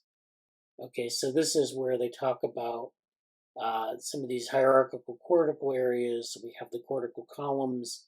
So we have the 6-layered cortex, and then cortical columns are like little patches of 6-layered cortex, where you have connections between cortical layers.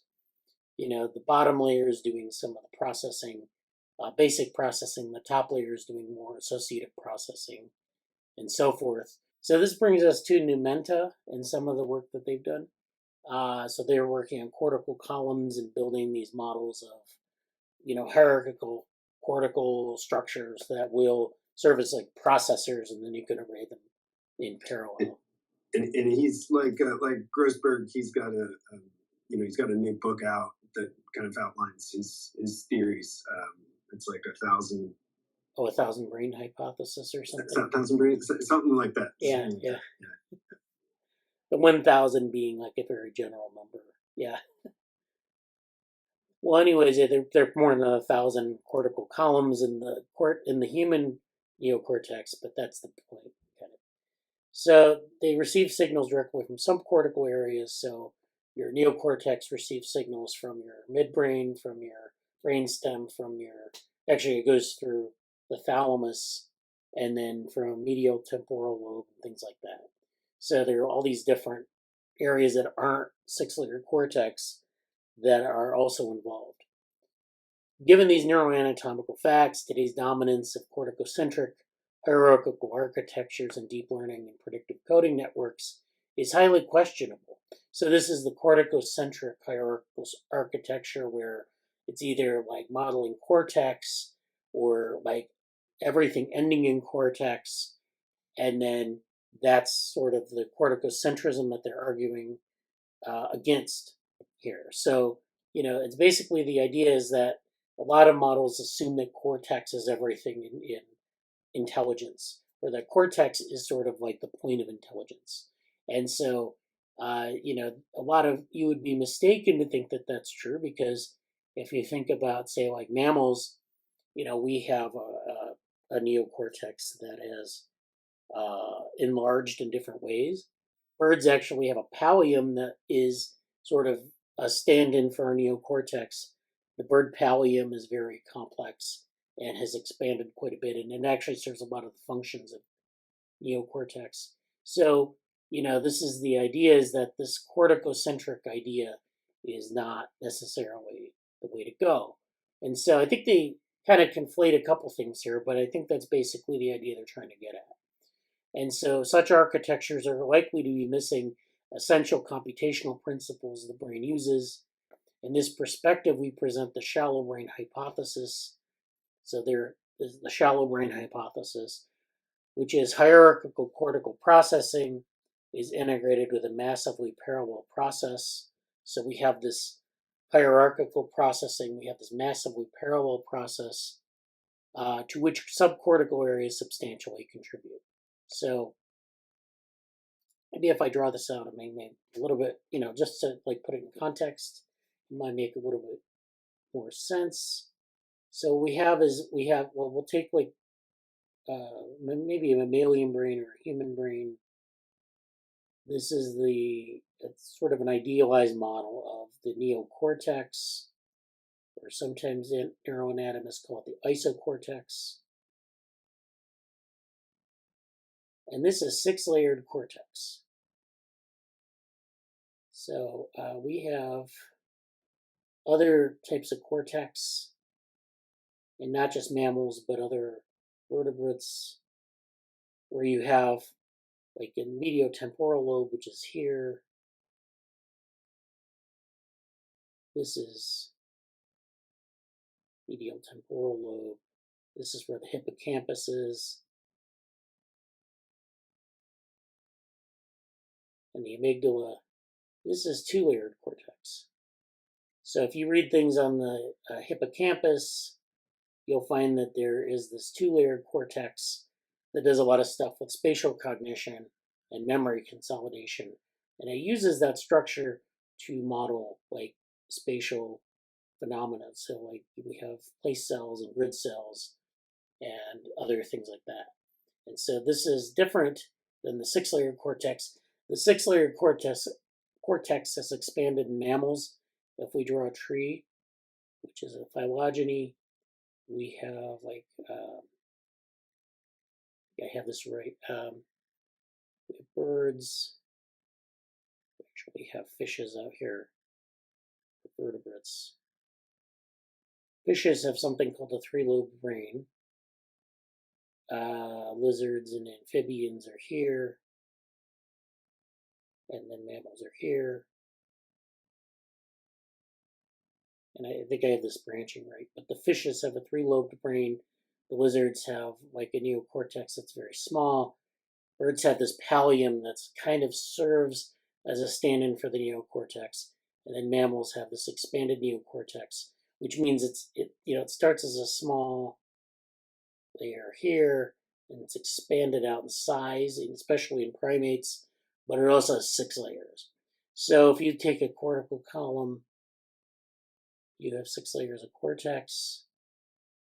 And if you go to neuroanatomy books, they have these like really detailed drawings of 6-layered cortex where each layer is doing processing. So they'll refer to, I think, it starts at layer 1 at the bottom and 6 at the top. I can't remember if that's the right nomenclature, but you have 6 layers. And the Numenta people use this as a way to, do hierarchical processing. So you start here with inputs, and you get to the top, and then there are outputs to other columns, and those are in parallel. So it's parallel processing. That's sort of this biologically inspired type of thing. What they're arguing in this paper, though, is that this model is incomplete, that it isn't that things terminate in the neocortex, or that all the hierarchy of information processing lies in the neocortex, or that you can build, connectionist models that basically mimic the neocortex and be okay. What they're arguing is that you have these neocortical structures that are interconnected in a network with like brainstem and then thalamus and the medial temporal lobe, and maybe like cerebellum as well. So you have this network of things that are interacting, usually through thalamus. There are a lot of connections between brainstem and other structures coming into thalamus. Even like the olfactory lobe, which isn't as important in humans, but it's very important in like dogs and other mammals. So, and even in monkeys. So you have this system of centers in the brain that are, not don't terminate in the neocortex or don't favor the neocortex.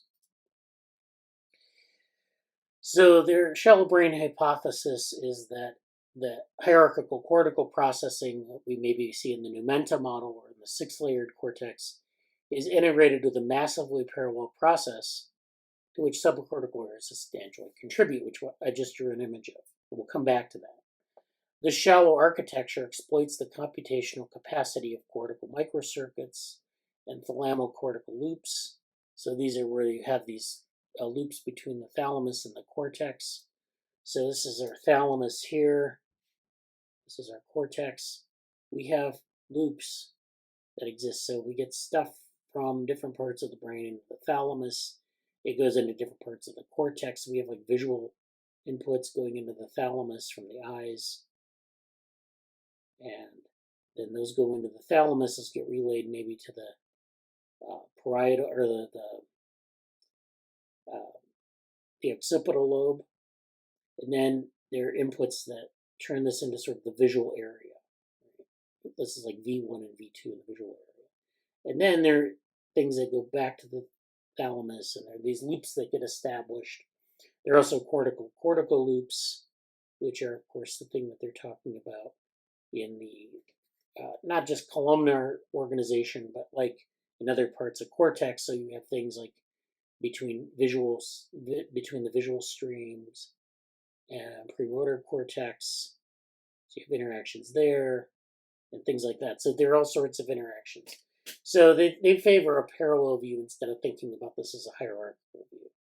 So this is where we have this kind of model. It's a shallow brain because it's not hierarchical so much as it is everything operating in parallel. Okay, so what I want to bring attention to here is that they kind of do this, they test things out in the paper. We'll get to that in a minute. We argue that the shallow brain hypothesis architecture provides several critical benefits over deep hierarchical structures and a more complete depiction of how mammalian brains achieve fast and flexible computational capabilities. So the consequences of this expanded 6-layer cortex here, and this is expanded in, largely, well, you see a lot of it in primates, but you see another, like, compared to like a common ancestor of birds and mammals, you see this 6-layered cortex expanded. You don't have, your pallium is in here. It's kind of very thin in mammals, but in birds it's expanded out. It kind of serves the same role as our neocortex, but the idea is that we're doing, one of the reasons why this is expanded is because people have argued that it's energetic, that it increases your cognitive capacity for sort of competitive behaviors. There are a lot of hypotheses as to why neocortex is expanded in mammals, and there's a lot of neuroanatomy in here. We can go back to some of those papers in future meetings to talk about that more, but just suffice it to say that there may be computational reasons why this is expanded in mammals as well, and it enables certain computations. In this case, they're saying that it's fast and flexible computation. The introduction starts with a quote. Whilst the sustaining strength of the notion of hierarchical processing may be that it is rather simple, its fatal flaw is that it's overly simplistic. So, they talk about deep learning and predictive processing, and they kind of get into this, how they're used. So deep learning architectures have many variants, and some have recurrent connections, in addition to feed-forward connections, yet they predominantly share a structure of deep hierarchy. So this is where we're talking about deep learning models and some of these other models of computation that we use. So these hierarchical architectures have outperformed humans in tasks such as visual object categorization. Sometimes if you use more than 100 layers or tens of layers, deep learning layers is just basically the more layers, the better. That's the principle. Using a lot of layers allows deep learning networks to encode progressively more abstract, complex features of information. And so this is where they talk about this, these different layers, what they basically do in a deep learning architecture. Raw inputs are fed into the lowest hierarchical layer, and then it feed forwards outputs to the next one step higher layer, and so on, and it just goes up. It's like those cortical columns we saw. they talk about the anatomical evidence for hierarchical processing. A particular importance are the tracing studies of Rockland and Pandya and the wiring diagram of Fellman and Van Essen. So this is Van Essen where, they did this work with mapping out some of these networks. The brain, this is a wiring diagram, which suggested a hierarchical structure between cortical areas based on the anatomical connectivity pattern. So Fellman and Van Essen is citation number 27, I think, and 33 and 34. So we'll go down to there after we finish the paper and talk about what those are.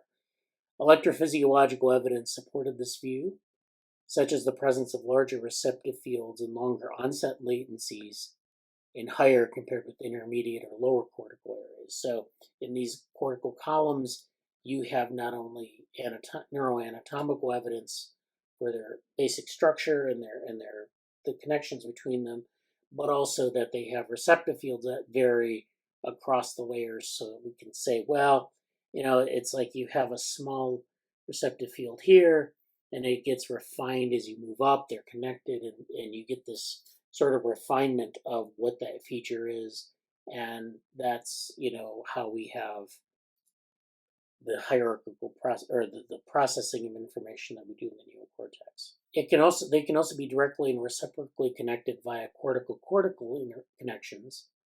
So this is where we have connectivity patterns that have been previously seen as hierarchical, were actually non-hierarchical lateral connections, consistent with an older study of rat visual cortices. A lot of that work was, of course, pointing towards things being hierarchical. There's some cortical connections that we found since that have were misinterpreted originally as hierarchical connections. And so, but still, the model persists that we have this hierarchical processing, and that's basically how it works. So more importantly, as we detail in the next section, direct empirical evidence that cortical areas, higher or lower, project to and receive inputs from subcortical regions. This supports an alternative view called shallow processing. And so the second reason favoring hierarchical structures has been theoretical. There have been a lot of papers where people have done things like hierarchical Bayesian inference, citation 16 and 18. This is a way to learn data from combining prior knowledge with newly arrived inputs. So you have that kind of hierarchical model where you have prior knowledge being represented in those columns or in those layers, and then newly arriving inputs enriching that representation. That's the idea. And this has been a dominant framework. So, it may be that hierarchical Bayesian inference is wrong, but it's been very dominant, so people haven't necessarily questioned it. There's been empirical support that's emerged for local computation of prediction errors in the sensory cortex.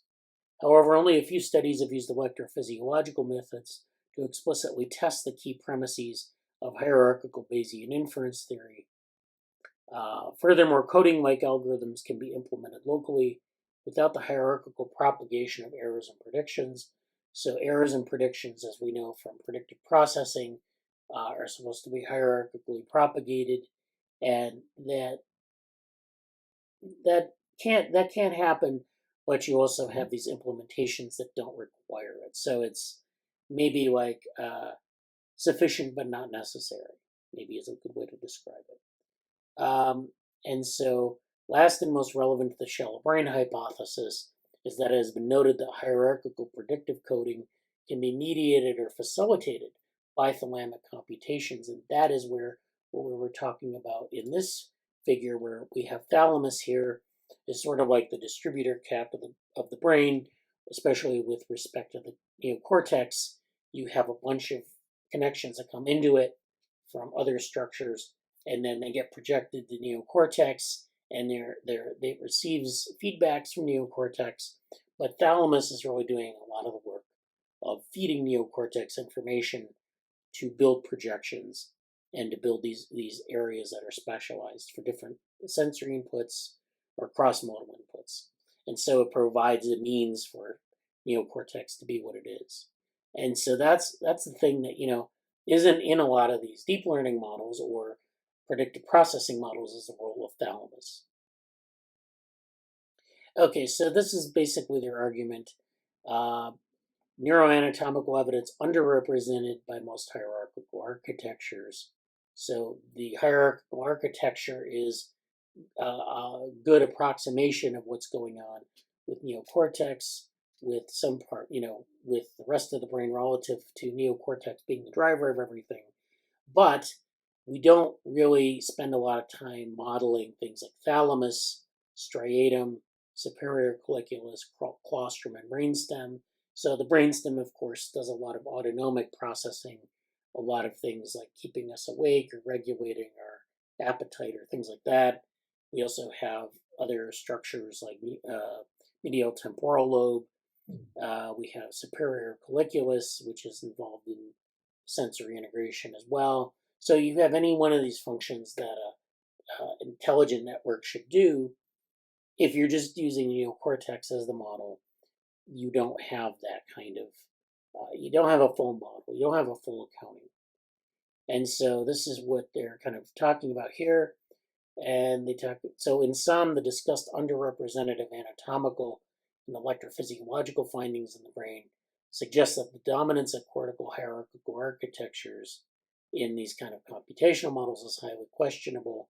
We believe such architectures are missing essential computational principles that the brain uses. The findings discussed in this section convinced us that these principles are much more than feature abstraction. So a lot of times in like deep learning networks, we're trying to identify features and abstract those features into larger principles of things to learn.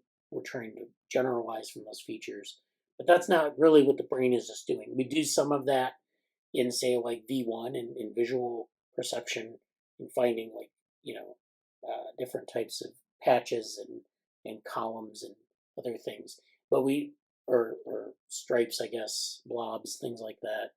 But those features are not the be-all, end-all of cognition.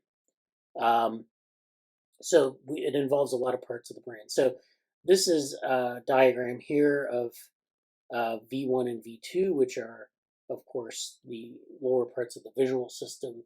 We have all these different parts of the visual system as we go from V1 and V2, which do basic visual processing. You get these other areas that are involved.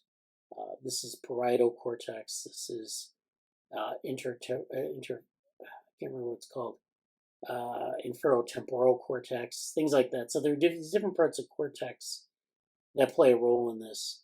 And then you have feedback that comes back from, like, say, PPC to V1 and V2. This is, of course, these projections going up the columns. Like we were talking about, you have these different layers of neocortex, and we have these different projection patterns and communication between columns. This shows some things in, what kind of brain is this? This is a, okay, the figures way down, or the figure legends way down here. So C is retrograde labeling in a sagittal section of the mouse brain. So this is where they're labeling the mouse brain. They're showing the connections from the thalamus in the mouse brain to the neocortex in the mouse brain. And they're showing how this works, where you have all these connections that kind of come up from the thalamus into the neocortex. You were going to say something, Morgan? I was wrong. It was mouse, not primate. Oh, okay. Well, I was thinking Van Essen. Yeah. The neocortex is expanded in mammals. In primates, you see, like in great apes, you see a larger expansion of it. But it's still this thing that's sort of beholden to thalamus in a way. So, and it's very plastic, of course. If you deprive an animal of sight early in development, their visual cortex doesn't get to develop in the way that this diagram shows, but that area of cortex doesn't die off. That area of neocortex just gets recruited by other sensory modalities. So that's why you have people with enhanced hearing or touch if they're blind from an early age, because that part of the neocortex is recruited by other senses, and so that real estate is still used. So this is an example of how we have striatum, thalamus, and the brainstem all contributing to this visual system that you see here. So this is this is a primate visual system where you start off with V1 and V2, and you go to these higher centers in the neocortex, but then all those interact with different subcortical systems, the striatum, the thalamus, and the brainstem. And so these are all connected. And so if you think about this kind of model, instead of just the visual system in the cortex, you can see you might be missing quite a bit of processing in the brain. So this is not hierarchical. You have relays from the thalamus to the neocortex, but you have relays back to the thalamus. The same thing with brainstem, but usually it's via the thalamus. But still, there are these information streams that go back and forth. So your visual system isn't just reliant on perception. You have other things going on. You have autonomic processes. You have other types of processing going on that sort of get, these areas will process visual information, but also feed it into other cognitive processes and autonomic processes that are going on in the body. So that's the point that they're trying to make here. This is another example of thalamus and these neocortical columns. So you have the 6-layered cortex here. Okay, so layer 1 is at the top, 6 is at the bottom. That's the convention. So, I talked about here where I wasn't clear. I couldn't remember if we had our 1 starts here and 1 actually starts here. This is the input, and then 6 is down here. So let me just make a note of that. I usually use Roman numerals for this. So 3 is a reference point 2. Okay. So go back to this. So the thalamus is here. We project up into these layers of cortex. We get actually inputs at different layers. So you don't necessarily get all your inputs at L1. You can get them at L3 or L4. I mean, it's really kind of just, a regulation of information here. And this is a neuron that's going down this column. So these are the inputs to the neuron coming in, and then these are the outputs. And this, you see this for each column. And then you have feedback to the thalamus from the bottom, from layer 6. So you get processing, and it goes back to the thalamus. And then information coming up from the thalamus, which is coming from maybe like the visual system or the auditory system, the ears or the eye. And it's going from thalamus up to the layers and then back down to the thalamus. But then you also have feedback to other subcortical structures that maybe relay into the thalamus, and then we start all over again. So it's this parallel system. It's not necessarily hierarchical. And then this shows within the layers what we have here. We have different parts of the neuron. We have different, so we have a basket cell here. We have a chandelier cell. We have these neurogliaform cells here. And there are a lot of interactions going on within these layers. That's the point. So you can, there's this compositionality that you have here. So, a shallow brain architecture allows multiple representations across the cortical hierarchy to contribute to the selection of overt action and cognitive operations. So in some cases, lower levels of cortical processing may compute the details. For example, something like visual stimulus orientation with these blobs and stripes in a visual scene. These may be necessary to make a behavioral decision. So by contrast, a hierarchical computation would require the details from lower levels of processing to be propagated through the cortical hierarchy.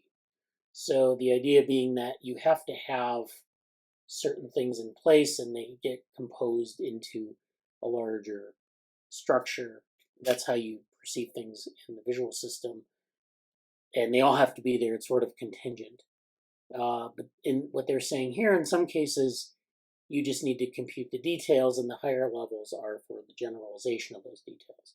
So, or you get the details later, and you get the basic features detected early. So that's kind of what you're talking about here. However, according to the shallow brain hypothesis, lower levels of cortical processing can contribute directly to the selection of thought and action by projecting to subcortical centers. So you don't need this sort of compositionality in the, as I understand this, in the shallow brain hypothesis. You can have something like just feature detection, and then that can go back to the subcortical centers as feedback, and then you get output of lower and higher cortical areas that are combined, but more in a more convoluted way. More generally, the output of any cortical column or module has direct access to subcortical centers, thus allowing for compositionality. So you still have compositionality, but you have it in a different way with shallow processing. And this allows you to combine simpler features for complex representations. And so they just propose a different way of doing this compositionality. And so the implications are vast, I guess. The implications of shallow brain thinking. Sometimes, of course, it affects our models and the way we think about these things. So they actually mention the subsumption architecture here. This is a fast, robust computational capacity of a parallel computational architecture. This was proposed early on by Rodney Brooks. He's doing he's doing this, I think, in the 70s or 80s, and he's coming up with the details of this. So in the subsumption architecture, instead of successively computing abstract features from sensory areas, as assumed in predictive coding and deep learning, the subsumption architecture decomposes the complete robot behavior into behavioral competencies. So this is to, say, avoid a specific obstacle or reach a specific goal. Each of these are implemented by a control layer. Importantly, all layers of the subsumption architecture receive sensory information and produce behavioral outputs in parallel. So they have this hierarchy, but everything happens in parallel. Anything, you can have lower level processing contribute directly to higher level processing. And so it's hierarchical in the sense that it's compositional. You have these competencies that build on one another, but the inputs are all mixed in, and it's all done in parallel. So it's interesting that there's this relationship with the shallow brain architecture. See, I thought that they were going to contrast the two, but I didn't realize that you can think of the subsumption architecture in this way. But we don't really know much about the computational principles of the shallow brain architecture, so this is something that needs to be kind of worked out. And then, this can solve long-standing mysteries of neuroscience, like thinking about our train of thought. Intelligent behavior and cognitive functions are made possible despite a slow synaptic transmission and membrane time constant, followed by an even longer refractory period after spiking.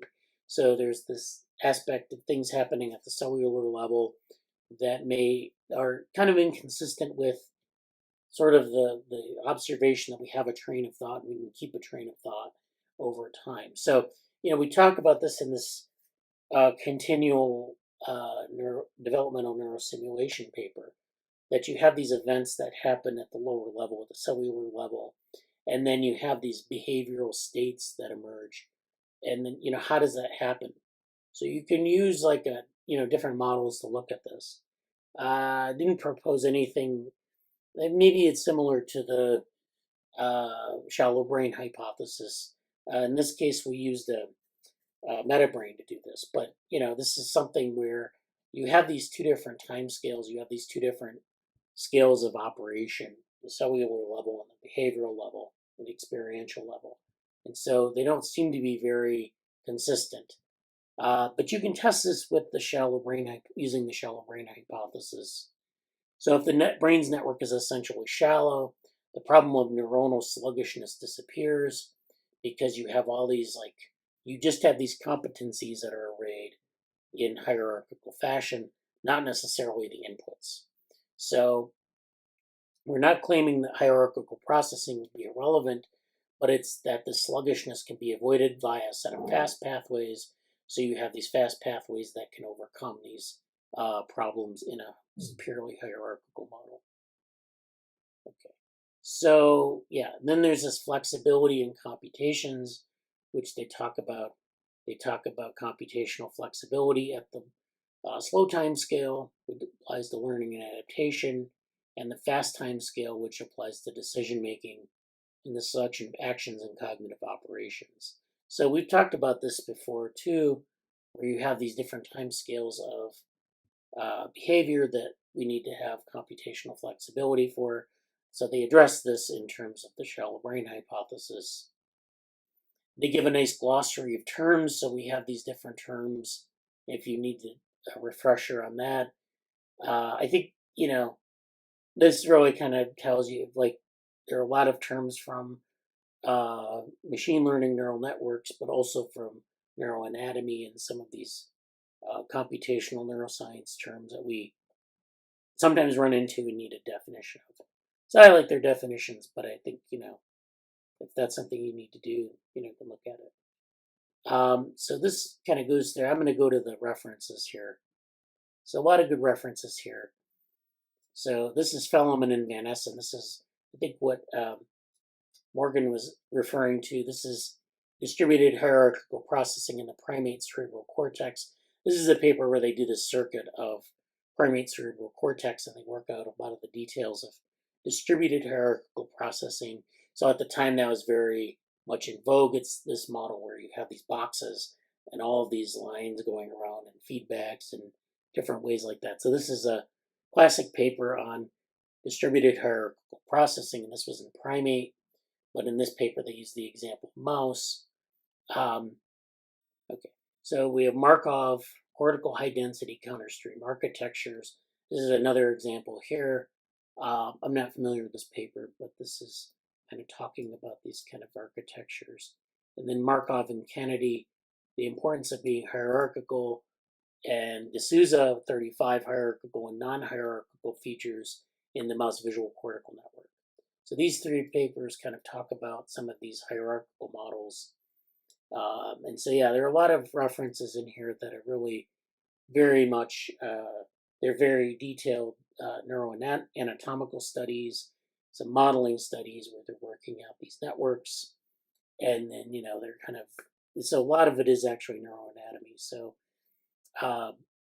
this is something we can follow up on later, but it's definitely something that is worth exploring. So this is exploring the thalamus and its own cortical function. This is a book.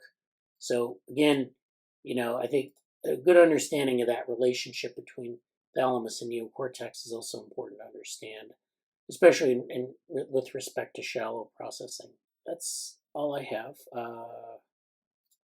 Let's see what's in the chat. Okay, Amanda had to go, but it's great as always. Okay, thank you, Amanda, for attending. So Morgan had a couple things in the chat.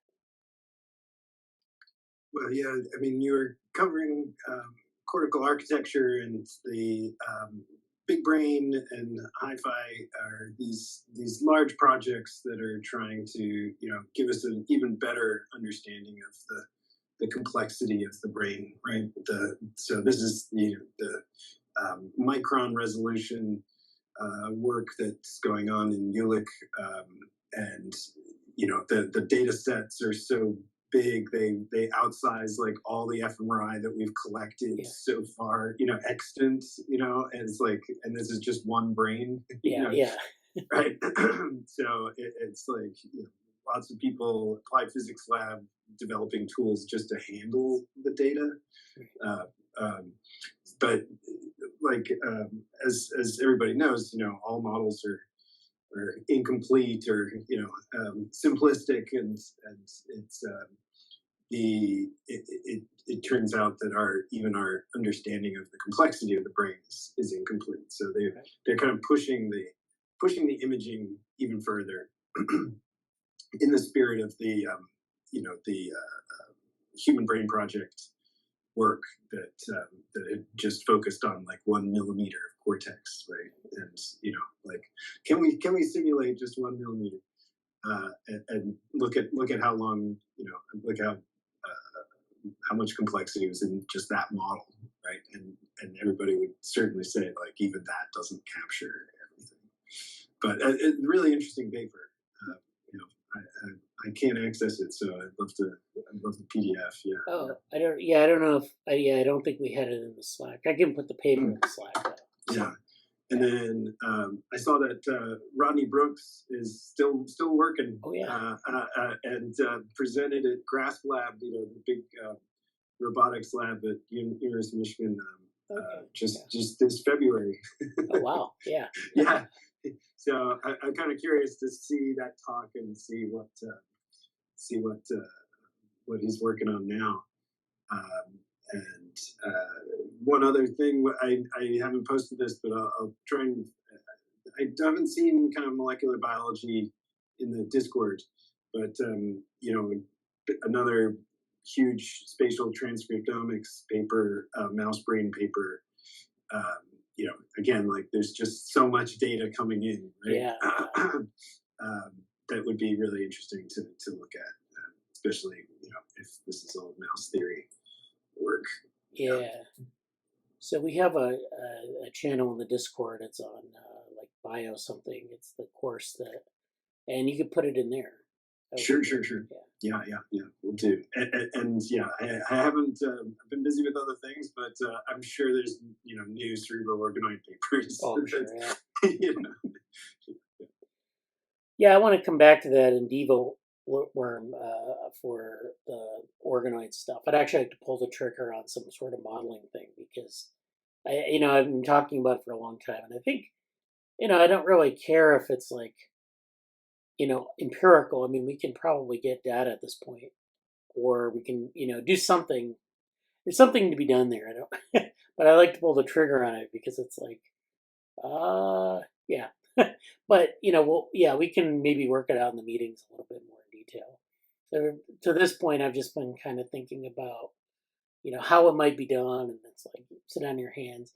But I actually a couple weeks ago in DevoWorm, I did actually go over some modeling things. It's in like the second part of the meeting where like I kind of consider all that we know about or we've talked about in terms of the modeling. So I sketched that out, but I'll try to queue it up and put it in the Discord. Yeah. So yeah, that you had in the chat here, Rachel Thomas from Fast AI is studying immunology. This is a reference for self-learners. Yes. So during the pandemic, she had to start homeschooling her children, and she learning because COVID has so rapidly increased the work on immunology and its relation to all other systems. She dove into that and is apparently, I think, working on like a second master's or like she's working on an immunology degree. Okay. But because she's one of the principals there at Fast AI, she's making all these resources available for people who are self-learners. So I thought that would be really interesting if we were going to try and dive into immunology because it's fascinating and super important, relevant, of course, for psychiatry as well. Yeah. Yeah, but yeah, I would like to tie it more in with computational psychiatry because I think that'd be and computational, and making computational psychiatry more computational biology. Right. Then the big brain meeting in Iceland. So this is the big brain meeting. Yeah. So that would be the group that you'd be tracking all the progress in terms of the imaging as well as modeling. And it's been a while since I've I think I saw that in Montreal.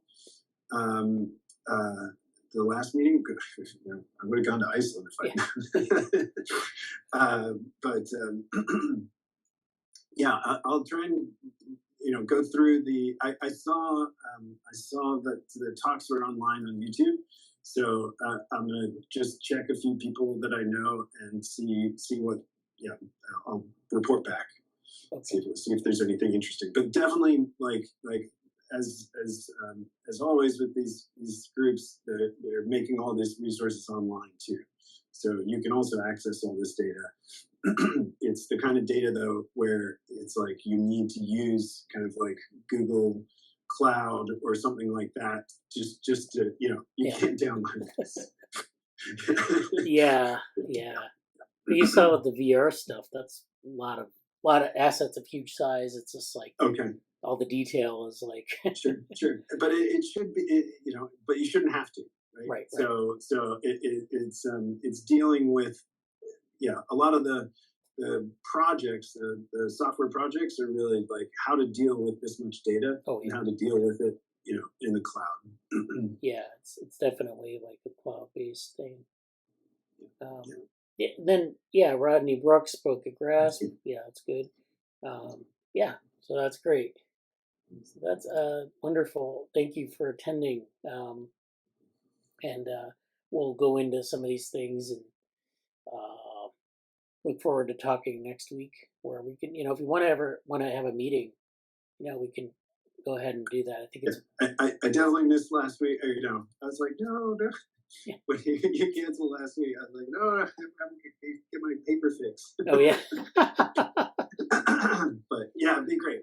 Especially if you've been thinking about doing some modeling. Yeah. And so let's talk about it and just pick something and do it, because there's a lot of.